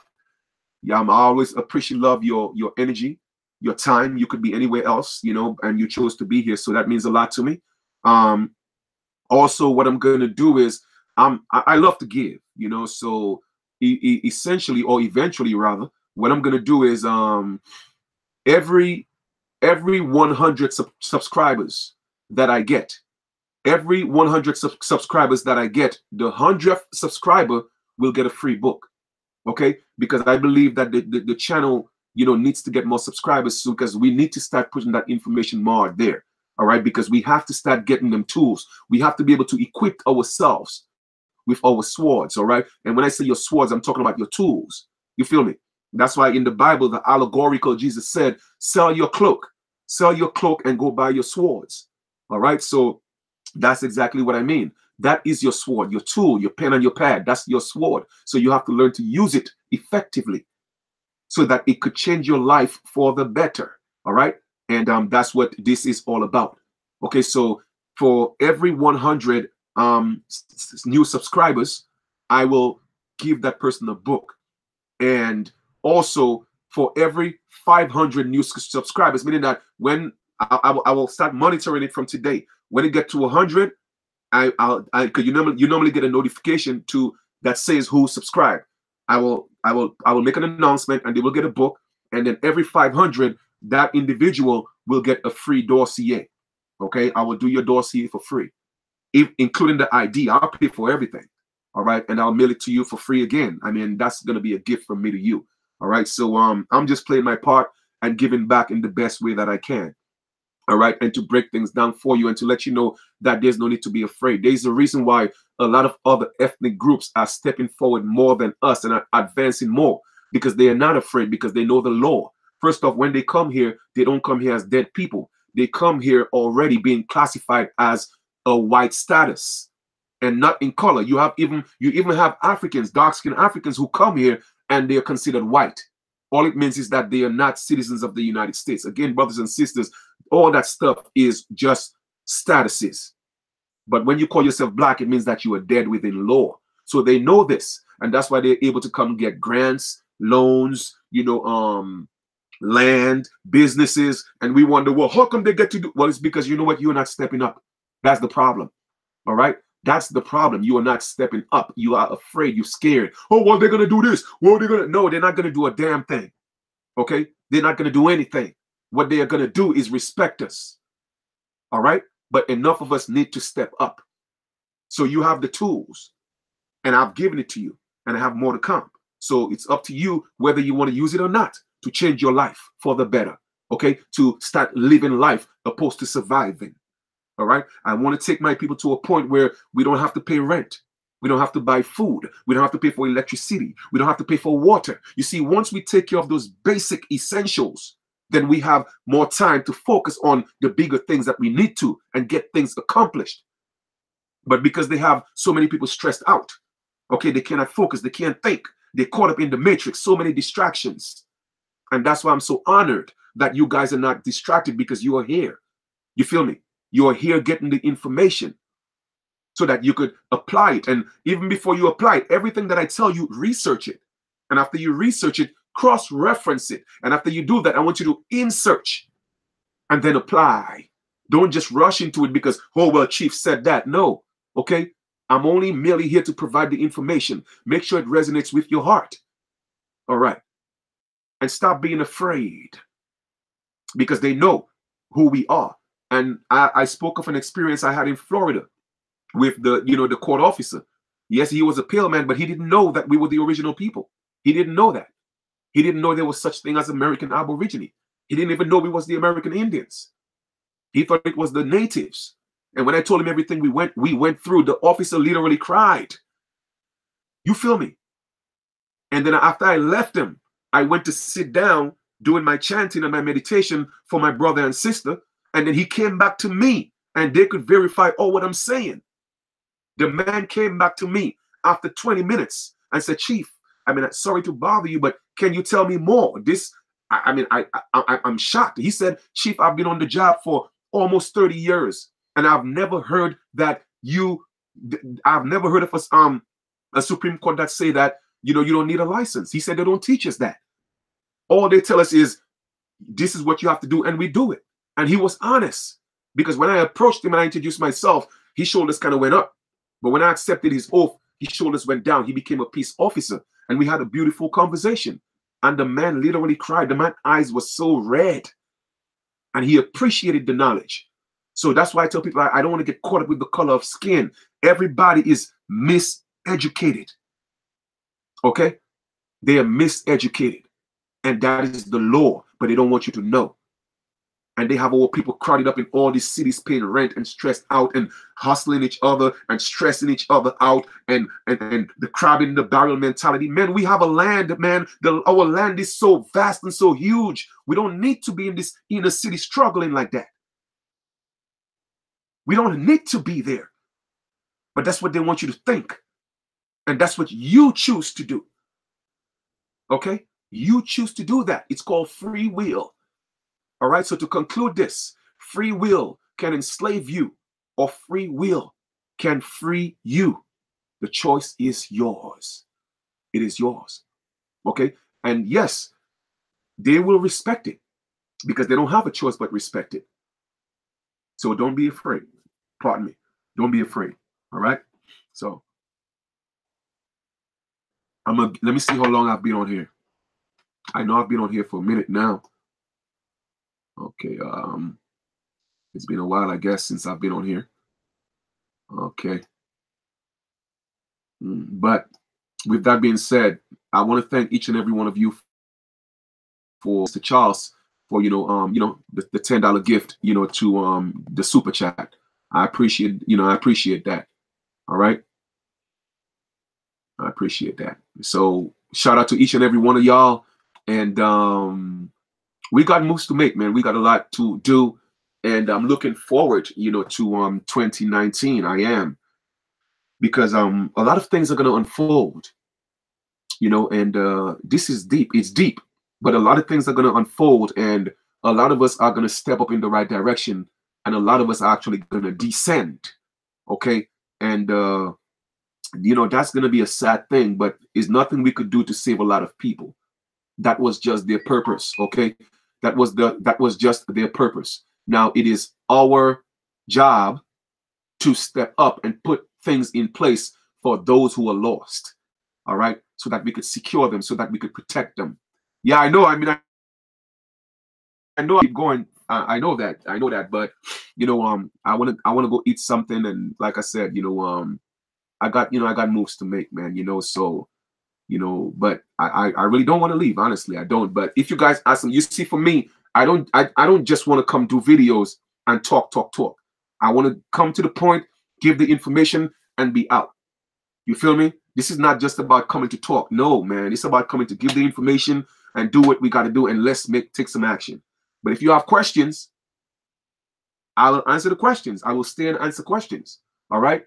And like I said, they got the super chat right here. Hey, man, you know what? Support the super chat. You know what I mean? Let us do this. It's all good. It's all good. It's all good, family. It's all good, man. That's what we're here for. We're supposed to teach each other. We're supposed to build each other. You know what I mean? That's what the true essence of life is. And once again, I'm going to reiterate. I tell people we got kicked out of the Garden of Eden. It's an allegory, okay? It's an allegory. There was no real Garden of Eden per se. It was an allegory, which means that we were in a place of plentiful. And then we started getting jealous of each other. So the allegorical Cain was jealous of what Abel had. Cain wasn't a one man, or Abel wasn't a one man. They're talking about generations, okay? So different people. So we got kicked out of the Garden of Eden. And to go back in the garden, we stepped into the matrix outside of the garden. You feel me? So now you need a license to operate in the garden. That is because of your selfishness. And that's why I tell people the root of all evil is not money, because money by itself don't do anything. It's the intent. Okay, it's the intent. It's the person picking up that money and what they do with it that becomes evil. A piece of paper cannot be evil. All right. I have this cup right here. This cup is not evil. But if I take this cup and I bash somebody outside the head, is the cup evil, or the person who hit the person evil? You feel me? So it's just what they're always trying to make us think. control our thoughts, control our energy, harness our energy, and make us do what they want us to do. So I want to open up your mind to see things from a whole different perspective. Okay? From a whole different perspective. Is the heart that becomes evil. Is the mind, the intention, the intent. All right? That's what becomes evil. So here you go. Any questions? Any questions before we go? Once again, you guys are absolutely welcome. Any questions? And man, I just want to say thank you to everyone who's pushing and teaching and dropping them jewels, and everybody's going to wake up at their own time. All right. But if we continue to push, share the videos, share the information, put it on your Facebook, put it on, you know, on different platforms, whether it may be Twitter, whether it may be, what you call it? There's another one, Instagram, you know, just share the information, plant a seed, because one thing I know is this: every bit of information is not for everyone. However, when the student is ready, that message will appear. Okay, that message will appear, because I'm certainly sure a lot of y'all got to my channel by a suggestion from a video, all right, that YouTube suggested. That was because you were ready to get that information. But guess what? The information been there. I've been on YouTube for so long. But the point is, it wasn't your season, all right, to receive the message that I bring. So that's why I still appreciate what everybody else does, because there's different levels to the awakening. All right. So now I'm just at a point where I'm literally taking you to the point where we could start seeing some results. All right. Tangibly, that is. Okay. Tangibly, where we are able to do things in our land, maneuver in our land without any problems, because now we know the law. Now we are holding them accountable. And if they don't want to be held accountable, then there's other places or things that we could do to make sure that they are held accountable. All right. So once again, don't be afraid, because there's order. Remember, we live in a world of duality, the yin and the yang. The same way you think that they might do this, guess what? Is the same way that they that will do that to them. You feel me? So it's a cat and mouse game. All right. When the cat is away, the mouse will play. It's that simple. So seeing that the mouse is away, the organic government is just chilling, letting the people do them. Because you want to go vote for a de facto government, that's on you. They're allowing you to have free will, my brothers and sisters. You are in the Garden of Eden. All right. It is free will. We have free will. So the longer you take your free will to support your oppression and your enslavement, then they're going to allow you to do it. But the moment you step up to do what you have to do, then there are people in place to facilitate that and make sure that those people respect your rights. And believe me, I know what I'm talking about. I'm not guessing this. I know for a fact. Okay? So all we have to do is just step up and start applying things. And you have some, I mean, man, trust me, that's powerful right there. I just gave y'all them documents. Man, they're going to be like, whoa, I wonder, oh man, you know, it's like that. Okay, it's like that. And what I'll do is, even if I'm going to continue doing videos, I would say maybe after 30 days or something like that, or 35 days, I'll do another video just in case they haven't responded, and what your second notice should look like and sound like. So I will do that as well. All right. Or I might even do it before that, and that you could have it just in case to put in your arsenal. All right. And when I say arsenal, I'm talking about, you know, your documents and your paperwork, because I have to be very, very careful, because people tend to misconstrue some of the things people say sometimes. All right. Because they have a lot of haters out there. Believe that. Believe that. The same way that we have the intent to do good, there's also people out there with the intent to do bad. They're instigators. All right. Well, Chief is saying this. I think that's what Chief is saying. No. If Chief got to say something, Chief is going to say it, because I'm not going to bite my tongue for nobody. You feel me? So I will come directly to you and let you know I have a problem. And I will not voice it on YouTube first. No, I will go to you directly and deal with you. All right? It's that simple. And not in a beef kind of way. No, to settle things between me, my brother, or my sister. That's just how I am. I want to work things out first. If we can't work it out, then we take it to the court of law. We take it to the people and let them work it out. All right. That's how it's supposed to work. All right. Not because you have a situation with your brother or your family. First thing you want to do is go on the internet and start talking. Man, listen, I just don't like that when people do that. You know what I mean? All right. He says, how is it that the Bible prophecies are happening, coming to pass if the Bible is not real? I believe they are tampered with, but some of it is true. What is your take on that? That's a great question. The Bible is what, yes, they call it prophecy, but it's also what's called a blueprint. Okay, a blueprint, meaning that, you know, I could put certain things in place and know exactly where it's going to be and make it come true. Okay, and make it come true. Yes, it may seem real because they are making those things come true. All right, it is that simple. It doesn't mean that based on certain cultures, a lot of this stuff, there's nothing new under the sun. So a lot of these things that they have seen in cultures, all right, based on astrology, all these different things. Okay, you know what? At such and such a time, we know there's going to be a full moon. At such and such a time, the moon affects the waves of the water. At such and such a time, well, you have, you know, you have certain things happening. So it is a constant repetition of nature. You feel me? So therefore, they are able to predict certain things because they have seen it happen in the past. All right. So the Bible is a blueprint of things that they have seen happened, and they say, oh, well, this prophecy is going to happen again, but they are creating certain situations to make sure that it come true. Okay, manipulation. You feel that's all it is. Now I'm going to give you a typical example. If I build a house, I have a blueprint for a house. Okay, I have a thought. Okay, it's a thought, man, I want to build this beautiful house. Okay, all right, I'm gonna give another example. Maybe it might not be the best example, so please, you know, forgive me for that if you know, no offense, right? All right, so let us use the Twin Towers for example. You had the World Trade Center, right? No, I'm not insinuating anything. I'm just using that as an example. And they have a new Twin Tower right now. Now, there could have been a prophecy that that's going to happen to the Twin Towers at 9/11, such and such a time. Okay? Now, somebody could have prophesied that, you know what I'm saying? And then what they do is, all they have to do is make it happen at that time. Now, people are going to be like, oh, man, that was in a book. That was in a book a long time ago. Another example, right?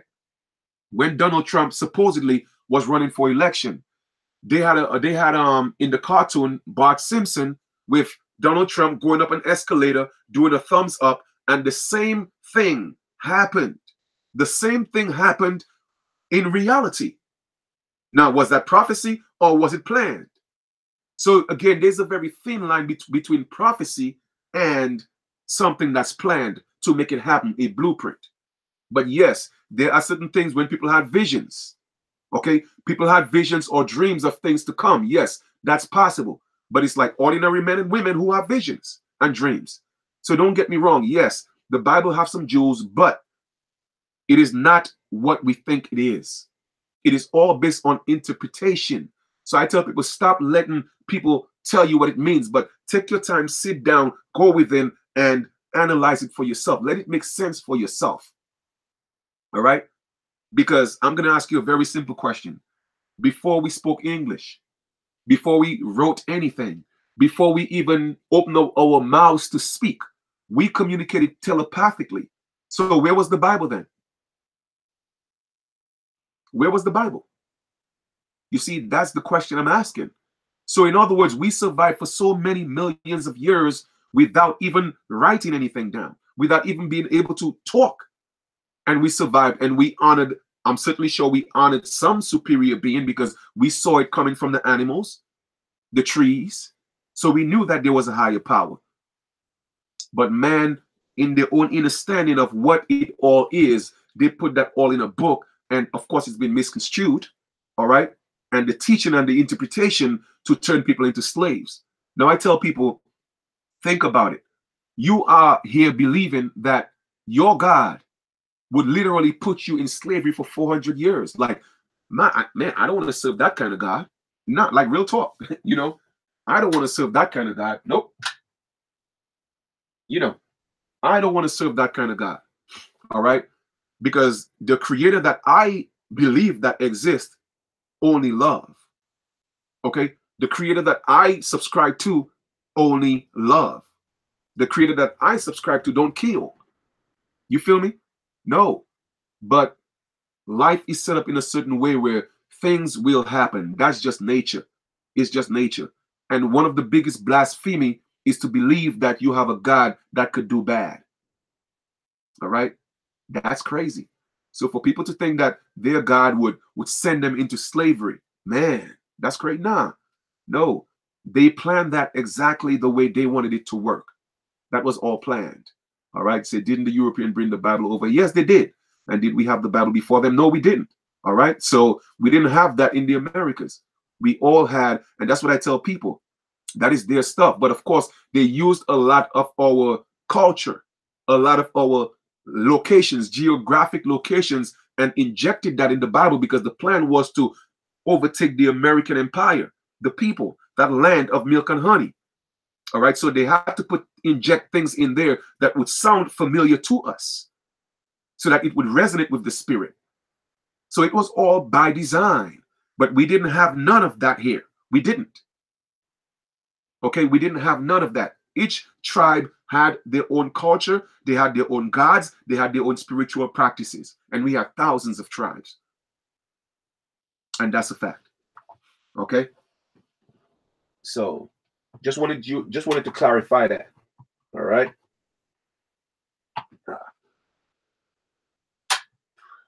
All right, guys. So I hope that answers your question. We worship the Great Spirit before we worship the God of the stone and picture. Yes, absolutely. You know, and of course, we didn't call it the Great Spirit because we had different languages. But the thing is, what happened was when they taught us Glish, that version of English, that version of Ing, which is Glish, what happened was our ancestors didn't even gravitate to that word God. The closest thing to them that they could come based on our spiritual practices was the Great Spirit. So that's why they said the Great Spirit. But of course, they had to pull them in churches and isolate them and teach them to serve a God, a different God. All right. But we always use the Great Spirit. So that's why I use Great Spirit. And if I do use the term God, I use it in its right context because the etymology of the word God means to evoke. To evoke. As a matter of fact, let me go show it to you guys right now if you think I'm joking, because I like to show and prove. And the etymology of a word is the foundation of the word, all right? The creation of the word, the origin of the word, not the meaning, but the origin of the word, all right? So let us go here. I'm going to show it to you real quick. I wanted to share that with you guys because instead of just talking about it, I might as well show you, right? All right, here we go. Okay, so we have the etymology of the word God, all right? Let us break that down. God, supreme being, deity, the Christian God. You hear that? It's a Christian God. So therefore, the Islam God is different. All right. All the different sects. All right. They are Judaism. All right. All these different religions have their own concept of what God is. So they are telling you specifically, supreme being. All right. Deity of the Christian God, image of a God, godlike person, from Proto-Germanic Gottham, source also of Old Saxon, Old Frisian, Dutch God, Old High German Gott, German Gott, Old Norse Gu, Gothic Gop, which is of uncertain origin, perhaps from Pi Gut, that which is invoked. You hear that? That which is invoked. So my take from that is when they came to our lands, they saw that our ancestors evoked the spirit of everyone who came before them. And that's how we were able to communicate with those who transcend. Okay? We evoked their spirit through ritual practices, through altars. So that's what they saw. And I'm assuming that they just picked one word to encompass everything that we did. And they use that word God. Okay? But here it is. It means to evoke. So when I use the word God, I am literally saying that I'm evoking the spirits of my ancestors. So you see, now I know what it means. So I'm using it in its right context. You feel me? All right? I am using it in its right context. So brothers and sisters, once again, once you speak, you have to know what you are speaking. You have to know the intention behind the word. And that's why people go, oh, well, God, God, God, God, God, not realizing the God that you are speaking of is the God that the slave masters gave you. Okay, so it literally means, and I'm talking about the origin of the word is the etymology, not the definition. I'm showing you what it was meant to be, the energy behind the word. Okay, that which is invoked. Let us continue to read. Source also of Old Church Slavonic zavo, to call. All right, to call. So even the Slavic tribes knew what it meant. It was to call. It was to call, to invoke. All right, Sanskrit, huta, invoked as an epithet of Indra, from root, gu, to call, invoke. The notion could be divine entity summoned to a sacrifice. You hear that? So that's what our ancestors did. We invoked the spirits of those who came before us. We also had sacrifices where we sacrificed the spirit of animals and gave, sacrifices to those who came before us and passed on, transcended. So when you speak of the word God, you have to know what you are saying, because I know when I say God, I know what it means. I'm evoking the spirit of those who came before me. That's what I do when I speak of God. Okay, so when I call somebody God, what I'm literally doing, they don't know that's what I'm doing, but the energy that I'm sending out is that the ancestors, I'm invoking them in you. You feel me? So brothers and sisters, know all this is about spells and rituals and magic called magi. Even the allegorical Jesus was a magi. You feel me? So no, this is all what this is all about. So when you're just saying God, you have to know in your mind exactly what that means, the origin of the word. But some trace it to pi, gut, to poured. You hear that? Pour, from root gu, to pour what? A libation. Isn't that what we do? Isn't that what we did? Even today, when a brother in the hood passed or he died or he got shot, what you do? You take a 40. Don't you pour a libation? Yo, that's the little John, son. You know what I'm saying, son? Brothers, that's our culture. So what they did was they took our spiritual practices and encompassed it in one word and gave you the definition and tell you it's something else. But the definition they gave you, it is their God, and not from the context of evoking the spirit of our ancestors. So I'm breaking that down to you in its proper context. So be very mindful when you say the word God again. Now you know what it means and how to use it. Once again, if you have a sword and you don't know how to use your sword, you may end up cutting yourself. So I'm teaching you how to sharpen your skills. All right? Let us continue. Source, Greek, kien, to pour, also in phrase klut. Gaia or Gaia, poured earth. You hear that? Poured earth. Referring to a burial, what? Mound. Where did they have the mounds? Huh? Who are the mound builders? So brothers and sisters, I am giving y'all the jewel. All right? The mound builders, right? Referring to burial mounds. That's what we did. All right? Given the Greek facts, the Germanic form may have referred in the first instance to the spirit eminent in a burial mound. You hear that? In a burial mound. See also Zeus, in either case not related to good. All right? Popular etymology has long derived God from good, but a comparison of forms shows this to be an error. Moreover, the notion of goodness is not conspicuous in the heathen conception of deity, and in good itself, the ethical sense is comparatively late. Dictionary 1897, pardon me. Originally, a nature or a nature, noun in Germanic, the gender shifted to a masculine after the coming of Christianity. You hear that? So at the end, it was all before Christianity, the so-called spirit that was evoked was a feminine spirit, a feminine energy. But the gender shifted to a masculine after the coming of Christianity. So that's when everybody talk about, oh, well, God is he. Mike, shut the hell up, man. And I don't mean any disrespect. All right, that is what they got y'all thinking. They got y'all thinking that. But because from nature, what we have seen is that the woman is the only one that could give life, create life, that could bring, well, not necessarily create, okay, because the woman don't create life. She birthed life. She's a portal, all right, because it takes two to create. So I'm not going to discredit us men. However, it takes two to procreate. So therefore, she's the portal. And we realize that in nature, the woman is the portal to life. So we gravitated it more to the feminine energy in terms of that energy of what we call the Great Spirit. But Christianity came and told us, you know what? No, it's a man. And therefore, indoctrinated us into a patriarchal society.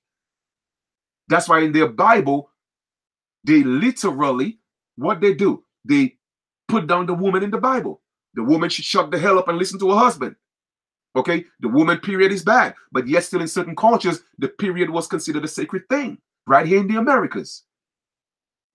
Why do you think a lot of the same people who told us it was bad, they are in basements using the period of our women to do all type of rituals? So you have to realize what's going on, man. And I know this might sound gross, but I'm just telling you the truth. Okay? I'm just telling you the truth. All right? Whether you like it or not. Old English, God probably was closer in the sense to Latin nomen. A better word to translate Dios might have been Proto-Germanic and Zeus. But this was used only of the highest deities in the Germanic religion and not of foreign gods. You hear that? So again, God is basically the perception, or each culture have their own God based on the interpretation of what they think the creator or the most high or the great spirit is to them in their own religion or spiritual practices. And it was never used of Christian gods. You hear that? It was never used of Christian gods. In other words, and Zeus, which is the highest form of deities in Germany or in a Germanic religion, it was never used in a Christian god. In other words, the Christian God was beneath theirs. It survives in English mainly in the personal names beginning os or os. I want my layer, my trailer, my servants, even my wife to believe in God, because it means that I shall be cheated and robbed and chokeholded less often. If God did not exist, it would be necessary to invent him. Okay? So yes, they say if he did not exist, well, we're going to invent one. God bless you after someone sneezes is credited to blah, blah, blah. So for me, you already know, how I feel about the word bless and be less and all that. So we don't have to get into all that. But I just wanted to break down the etymology of the word God for you. So be careful when you use that word God and know exactly what it means. All right, brothers and sisters? All right, cool. Let us get back to this chat right here while like I said, I'm about to conclude this for real. I think I've given you guys a lot today. So the God they talk about as being man actually is feminine. Yes, absolutely. It's a feminine energy. Okay, it's a feminine energy that we have subscribed to. That's why in the American continent we had more of a matriarchal society. We had a high regards for our women. So what they had to do was they had to take God, which was again essentially the feminine energy, and flip it backwards. All right, or call her in her lowest form a bitch. What is a bitch? A bitch is a female dog. If you take dog and you spell it backwards, what do you get? God. So they are telling our women, in essence, if you truly know who you are, you will know that you are a God and not the bitch that you call yourself. Oh, well, I'm a bad bitch. Like, what the hell? Who wants to be a bad dog? Like, I mean, I don't get this. But again, it just shows what they are doing to our people and our women, our young daughters going around talking about, because they hear Nicki Minaj and all these people, oh, I'm a bad bitch, and they be, oh, nice to term up. And no, it's not. It means you're a female dog. All right? So just see what they have done to you. Drop you down to your lowest common denominator. All right? From being a god, a deity, okay? Then They turned you upside down, backwards, made you a dog. And in your lowest form, you are a female bitch. You see what I'm saying? So I'm just telling my people, man, y'all got to chill. All right? For real. And Anthology, and have listened to her before. Please do. I want to know what you think. All right, a woman on YouTube, Israel Redemption, who speaks on the American Indians being the people of the land, and she has written an anthology. Have you listened to her? No, I haven't listened to her before, and please do. Please do. I want to know what you think. Well, she's right. You know, we are the people of the land. I mean, that's what this is all about. You know, but even before we call ourselves Indians, we were still the original people of the land. You feel me? So at the end of the day, you know, it is us. We are the original people. All right, we are the original people. But all those names and terms is just what was that was labeled to us. Okay, Hebrew is a language of the Americas. The Phoenician is a language of the Americas. Greek, Latin, all those languages are languages of the Americas. Don't let nobody fool you. We are the progenitors of civilization, but they have to tell it to us the other way around. All right, so we got to know what's happening. Okay, we got to know what's happening. Those people will be blown away by the amount of karma. Yes, the karma is coming. And that's why I tell them America will never be great again unless the original people are restored. Brothers and sisters, the world is waiting for us to step up. Okay, the world is waiting for us to step up. Trust me, they are. And everybody else is hurting because we are hurting. But this is about the build. This is about putting ourselves back in place. We got to heal ourselves. We got to heal each other. We got to forgive each other. We got to love each other. That's the only way it's going to work. The only way it's going to work. We cannot stop. We got to stop being selfish, man. Trying to prevent a brother or a sister from moving forward. All right. When somebody's giving you their all, you got to give back. All right. Because that karma is trust me, that karma is a bitch for, you know, for all. That's why I don't stress people no more. If you don't want to show love or support, man, I don't give a damn. The universe is going to take care of your ass. You feel me? And I had to learn that because I used to get aggravated when people didn't use to support. I used to get mad. Yo, I'm doing all this. I'm giving you all my time. And I was literally acting like a little broad, man. You know what I'm saying? But I had to grow. All right. I had to grow. And that was part of my growing experience and realize that, Chief, you know what? You cannot force people to do anything. All right. Let them grow up on themselves and let their heart speak for themselves. And if they want to walk around with a heavy heart, that's on them. But you just do what you're supposed to do. All right. And what is yours will come anyway. Nobody could stop it. You feel me? So I had to grow. The further back you go into my videos, you will see my growth. And I'm proud of myself, no matter what anybody say. All right. Because I have paid the price. I have carried my cross. I have been crucified. Okay. And I was risen from the dead. So I know who I am. I know who I am, and I know what the story means. I know what it signifies. It's talking about me. It's talking about you, and not this illusional entity that they created for y'all to go serve. No, they're talking about your personal journey, and we all have to go through it. Okay, we all have to be betrayed. We all have to go carry our cross. You feel me? We all have to do that baptism, but it's internal. It is not no man have to come deep us in no water. No. And one day I'm going to break down a video and explain all that to you guys about the 12 faculties. That's actually your 12 disciples. And each of them have a name. So I'm going to break all that down to y'all. So y'all can get a true understanding of what this Bible is really about. So you could use it for your power. I'm not saying you can't use it, but it's like having a sword you don't know how to use. You're going to harm yourself.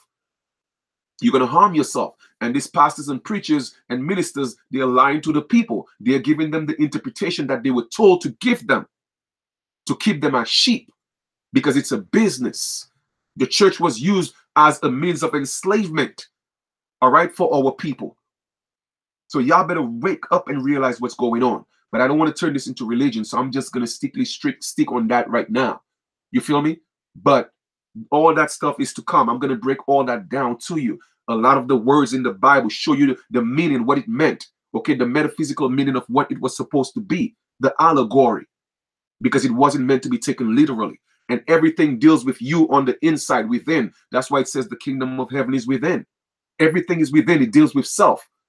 All right. And the greatest knowledge on earth or ever is the knowledge of I am. Okay, who are you? Those are the two most powerful affirmations. Anything that follow I am becomes who you are. You dig? So, brothers and sisters, man, it's deep, but it's not unreachable. Okay, it is just a matter of taking your time to process information and learning and listening in truth. All right, that's what you have to do. Listen in truth. And don't be afraid to step into the light. And when I say into the light, I'm talking about into the truth, because truth is synonymous with light. So don't be afraid to step into it. Even if you're going to take your time, take your time. All right? Take your time and step into it. But step into the light eventually. And let the light be. Let the light shine. We all came from light. Let your light shine. Let your light shine. And nobody could take away your light unless you allow them to. Protect your energy. Protect yourself. Okay? Get rid of negative people in your surrounding, your environment, because they could be toxic. The food you eat is not only the food you put in your mouth, but energy is food. Music is food. The words that people speak in your ear is food. All those are forms of ingesting. And no matter how you eat it, it's all going to be processed from your liver. Okay? Anything that goes into your body, it is processed through the liver. All right? So, be vibrant. Okay? Let your light shine. Continue planting those seeds. And victory is ours. I don't care what nobody say. No matter what we are going through, we are the most resilient people on the planet. And that's a fact. Yes, the people they call the American Indians. We have been through so much. Okay? We have gone through the most hideous and heinous form of genocide and Holocaust on this planet. And yet still we are here standing. They say that most of them are extinct. That's not true. They made us extinct on paper. But we are the true remnants of the original people. And it's in our spirit. And that's why they have to keep us down and vibrating in such low frequencies, because the moment that we step up into our higher chakras, they know it's a wrap. They know exactly what they're doing. Okay? So they have to keep our women vibrating this low frequency. They don't want them to know that they are God. So they have to flip them upside down, turn them upside down, put them in their lowest common denominator and call them bitches. You feel me? I don't want a bitch. Much less a bad bitch. Nah, I'm good. You did. Somebody asked about urine. Nah, urine, even in the Bible, it tells you, drink from the water. Yes, the urine is good. Even back in the islands, when we used to have red eye or sore eye, our grandmother would take our urine and wash our eyes, and literally it would heal our eyes. Okay? So again, but of course, it depends on your diet. Well, not your diet, because we are not dying. We are not eating to die, because that's what diet means. Diet means you eat to die. Okay? So, but the way we eat, all right, it has a lot to play with how your urine is. So it's not necessarily waste. They call it waste, but it's not necessarily waste. Your urine has a lot of healing properties. Okay? But of course, your body has to be wealthy. And I'm not going to say healthy, because healthy, I don't want your body to be in hell. But I say wealthy. Okay? Again, the etymology of words and the spells that we cast. All right? The spells that we cast. Oh, yes, we've been at war from the moment they stepped in our land. So we are prisoners of war.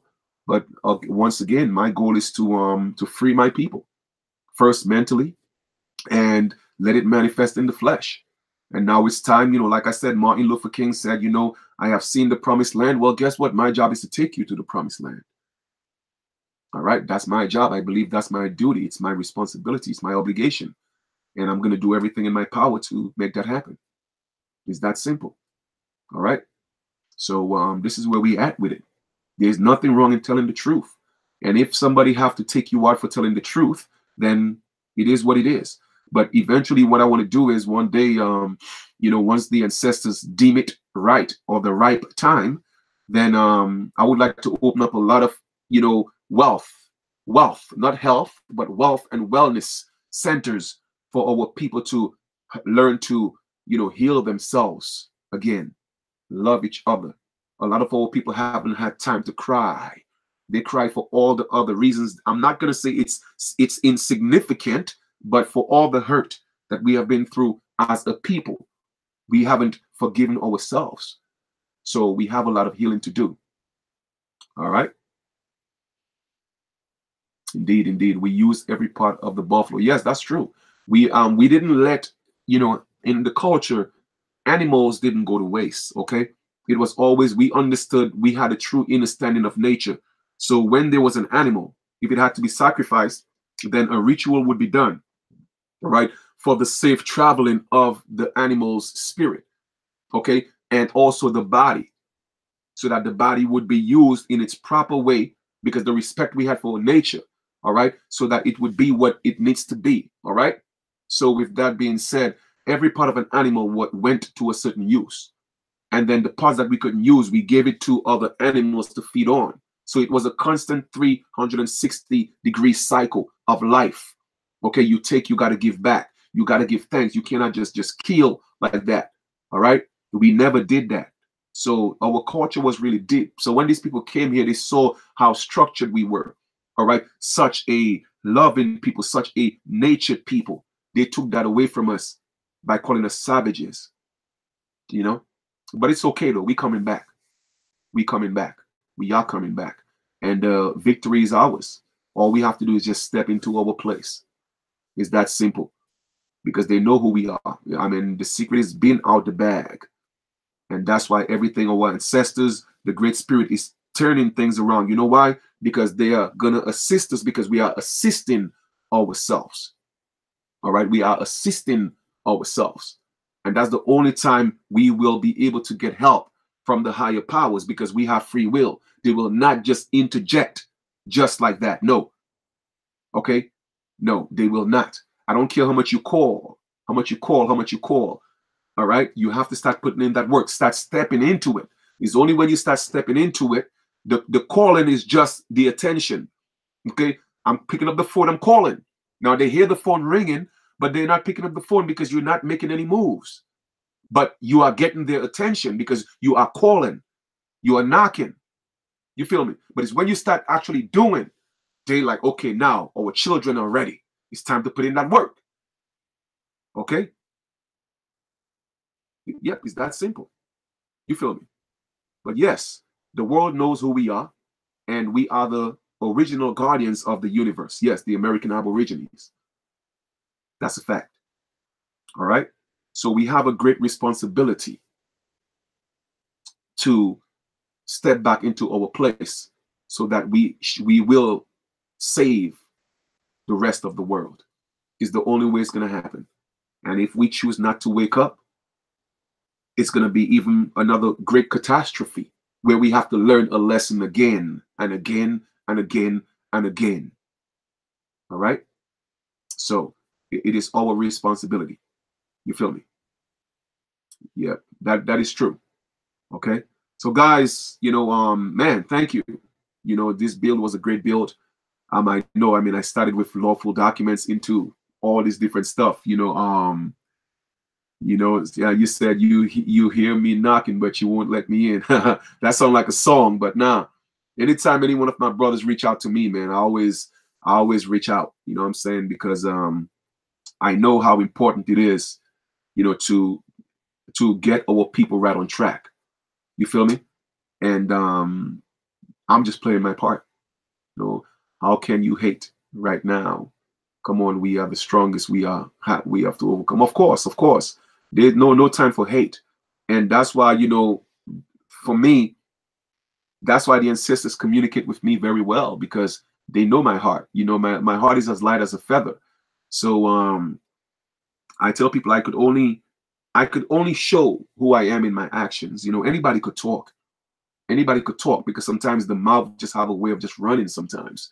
But it's truly your actions that determine the intent of your words and your thoughts. You feel me? So I'm very particular when it comes to always wanting to do the right thing. Okay, the right thing. That's what I do. You feel me? Because I tell people in nature, there's no right and wrong. There's only existence. However, in nature, there is ripe and green. So for me, if something is not due or it's not ready to happen, then it's green. However, when it's ripe, then it will fall right into my lap. So I don't force anything anymore because nature don't need to be forced. She don't. All right. It's like a woman, you cannot force a woman to do anything because she won't get moist, but you have to caress her. All right. Whisper to her, talk to her. All right. It has to be more than just a penetration. I mean, I hate to take it there, but I'm just giving you an example. That's the best thing that came to mind because nature is a her. Okay. So you have to caress her. You have to court her. All right. Intellectually, you have to turn her on before it happens physically. So it's the same thing. You have to get her ripe before she fall into your lap. And a lot of us men, we have forgotten that. All right. Because of the perception of what they are teaching us our women are. They are dogs. They are bitches. You feel me? And we have to stop that. And a lot of times, we hear young brothers disrespecting our sisters and we don't correct them. We don't let them know, bruh, that's not the way to address our women. So as the older guys, we have a responsibility. All right. And when our young daughters are calling themselves bitches, it's our duty as men, and also as you the women, you correct them, you let them know. No, my little sister, do you know a bitch is a female dog? That's what you're calling yourself. Let them know what it is. Let them know what it is. It's time to raise that vibration, get them on a different frequency. You feel me? And a lot of men need to step up more into their children's lives. And a lot of women need to allow men to step into their children's lives because the system have turned us against each other. They have made our women our enemy. You feel me? So we have so much work to do, man. It's so much healing to do. We cannot afford to be wasting time. All right? For real. There we go. We have to love ourselves first. Absolutely. All right? Then can love. Oh, of course. Absolutely. I mean, you cannot love anybody if you don't love yourself. And that's the problem. A lot of brothers don't love themselves. They think they love. It's an illusion. And a lot of sisters think they love themselves. No, they actually in like with themselves. But to truly love yourself, then you will learn to love others. Okay? Just because you were able to go and shop and do things for yourself, it doesn't mean you love yourself. No, because materialistic things doesn't equate to love. All right? No, we don't. And a lot of times it's just a facade. Okay? It's a disguise. But yet still, when you're by yourself, you're hurting. Okay? You're in pain. You feel me? You're not happy. Your heart is heavy. All right? So we have to change the mindset of things and how we do it. All right? We need a complete paradigm shift into our thinking, the way we deal with each other. And of course, not everybody came here to be agreeable. I mean, we have to also keep that in mind. So we have to be able to learn to read energies, because some people naturally came to be disastrous, to cause problems, to be chaotic. That is just their nature. They manifest here for that reason. Okay? It is the only reason why it's a world of duality. If there was no left, you wouldn't know right. If there was no wrong, you wouldn't know right. If there was no ripe, you wouldn't know green. If there was no up, you wouldn't know down. So some people have to come and manifest the opposite of what things should be. So a lot of times you may be beating a dead horse trying to change somebody when that's that person's innate nature. They came here for that reason. So that's why I tell people you cannot change a man or a woman. They have to change themselves. All you could do is plant the seeds. Okay? And if they were meant to gravitate to that seed, for that seed to flourish, then they will change. But some people came here, trust me, to be destructible. So now you have to be able to be wise enough and to have the spiritual skill to discern, okay, what type of energy that individual has, because now you could cause yourself harm by trying to force that will upon them to change so that they could suit your own criteria. You are hurting your own self. Okay? So you have to be in tune with yourself. That's why it all starts at home. Charity begins at home. Love begins at home. The understanding of self begins within. So therefore, you'll be able to hear that voice within you that can read different energies. Okay? Read energies. Because you always hear that little voice inside, that little inclination, that feel, that discomfort. But because we are so busy, we have no time to listen. But you have to be at still. Peace be still. Okay? Hence the allegorical story. And I say allegorical because it's allegorical. It wasn't meant to be taken literally. When the allegorical Jesus was on the water, all right, in the boat, and the boat was going down, and all the disciples was bugging and flipping and going crazy, but all the allegorical Jesus said was, peace be still. Peace be still. And the water became calm. You see, the water represents the thoughts. You feel me? And that chaos, all right, represents all those negative energies. But those disciples, they were distracted. They were distracted of the chaos of the seas. So they couldn't focus. They didn't go within. So the higher self said, which represents Jesus, or well, the Christ, said that, hey, you know what? Peace be still. How many of us get that moment of stillness? Because we are always looking at a TV show, always looking at sports. We are always arguing. We are always gossiping. When do you get that time of serenity for you to go within and listen to your thoughts? Huh? Hear yourself talk to yourself sometimes and learn to distinguish between your voice, your higher voice, yourself, and other voices that's talking to you.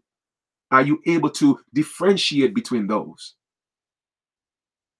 That means you're not taking enough time, okay, away from the distraction to go within and get to know self. All right? So that's what it's all about. All right? So guys, brothers, sisters, man, I've been saying I'm gonna get out of here for the longest, but really, I enjoyed this build. And once again, for those of you who are again interested in correcting your political status, I have given you enough information to start. All right, to start sending out some notices. All right, do that, and then you can start working on your dossier. Like I said, the dossier is $200. It comes with the ID. It's a 20-page document. After it's done, it's completed. I go over your dossier from top to bottom, show you exactly what to do, where to send it. All right, and you won't be isolated from the things that we do as a family, because now you're part of the family. Even if you're not part of the nation, you still have the dossier. And for me, it's still my obligation to make sure that you're taught well. And then you are still connected to the family because you are still indigenous, whether you are part of a tribe, nation, or an individual. All right. So that's what I do. All right. So even with legal situations, if you have legal situations, hey, that's what I do. Those are the services that I provide. That's how I take care of mine. All right. So I'm giving you information here, but I also have a livelihood that I got to take care of. I'm on the land, got to get the solar panels done, got to do everything that I do. All right. So, like I said, Christmas, so-called Christmas is coming up. Don't get caught up in all the, the status quo. Oh, I got to buy gifts. I got to do it. No. How long are we going to continue to do this same thing over and over and over again and expect a different result? My brothers and sisters, it's time to change your way of thinking. Okay? Give yourself a gift. Give a brother a gift who is actually, but on the right track. Because you don't want to put a dossier in somebody's hand and they don't know what the hell it is or how to use it. All right? So I'm just going to be honest. All right? Let them, I don't need your $200 because I don't want nobody walking around with dossiers and they don't know what the hell it means. I don't need your $200. All right? But for those other people who are ready, all right, gift it. First, gift yourself. How can you talk about wanting to free people and teach people that, oh, well, you're a slave, but yet you're still in the same position? You see what I'm saying? So it's like, man, get your stuff together, man. All right? Don't get your stuff together. So all I'm just saying is work on yourself, okay? Get your political status corrected. That is the first step. All right? I will guide you through all the steps on everything that you need to do, what you need to do, and we could come together as a collective and make certain moves because there are so many moves we could make. All right? But we have to get ourselves in order. All right? So once again, I appreciate love you guys. I'm about to conclude this video. and we will talk another time. Take your time, go over the video, digest the information, process the information, do your cross references on everything that I'm saying. All right. Look at the case laws, and I will do a video showing all the Supreme Court cases, okay, proving what I'm saying again. And it's time to move forward, time to make moves. All right. So peace and love to each and every one of you. Peace and love to all our nation members. Man, I love you guys. You guys are a great team. That's what I call family. All right. And I thank you. Thank you. For just, allowing us to be who we are. You feel me? And we getting to know each other. For those, I still have to connect our peace chief in Virginia, Kel, with our peace chief in Long Island. But I'm gonna connect all that. All right, you guys are absolutely welcome. All right. Say yes, definitely the book. The book is a powerful book. That could be a gift as well. So, you have the tools. I'm providing the tools for you guys. It is up to you if you want to use it. All right. And congratulations to our Prime Minister. The peace chief, appointed a prime minister for Virginia. So we are making moves as a nation. All right. So once again, guys, peace and love to each and every one of you. Enjoy your continuation. Continue to be good to each other. Because you are good, it doesn't mean that you have to allow people to take advantage of you. That's not what it means. Be good, but be wise in being good. All right. Because a lot of times people tend to take our sweetness for weakness. And we have to be very mindful with that. Okay. So peace, love, harmony, and light to each and every one of you. And we will talk soon. All right.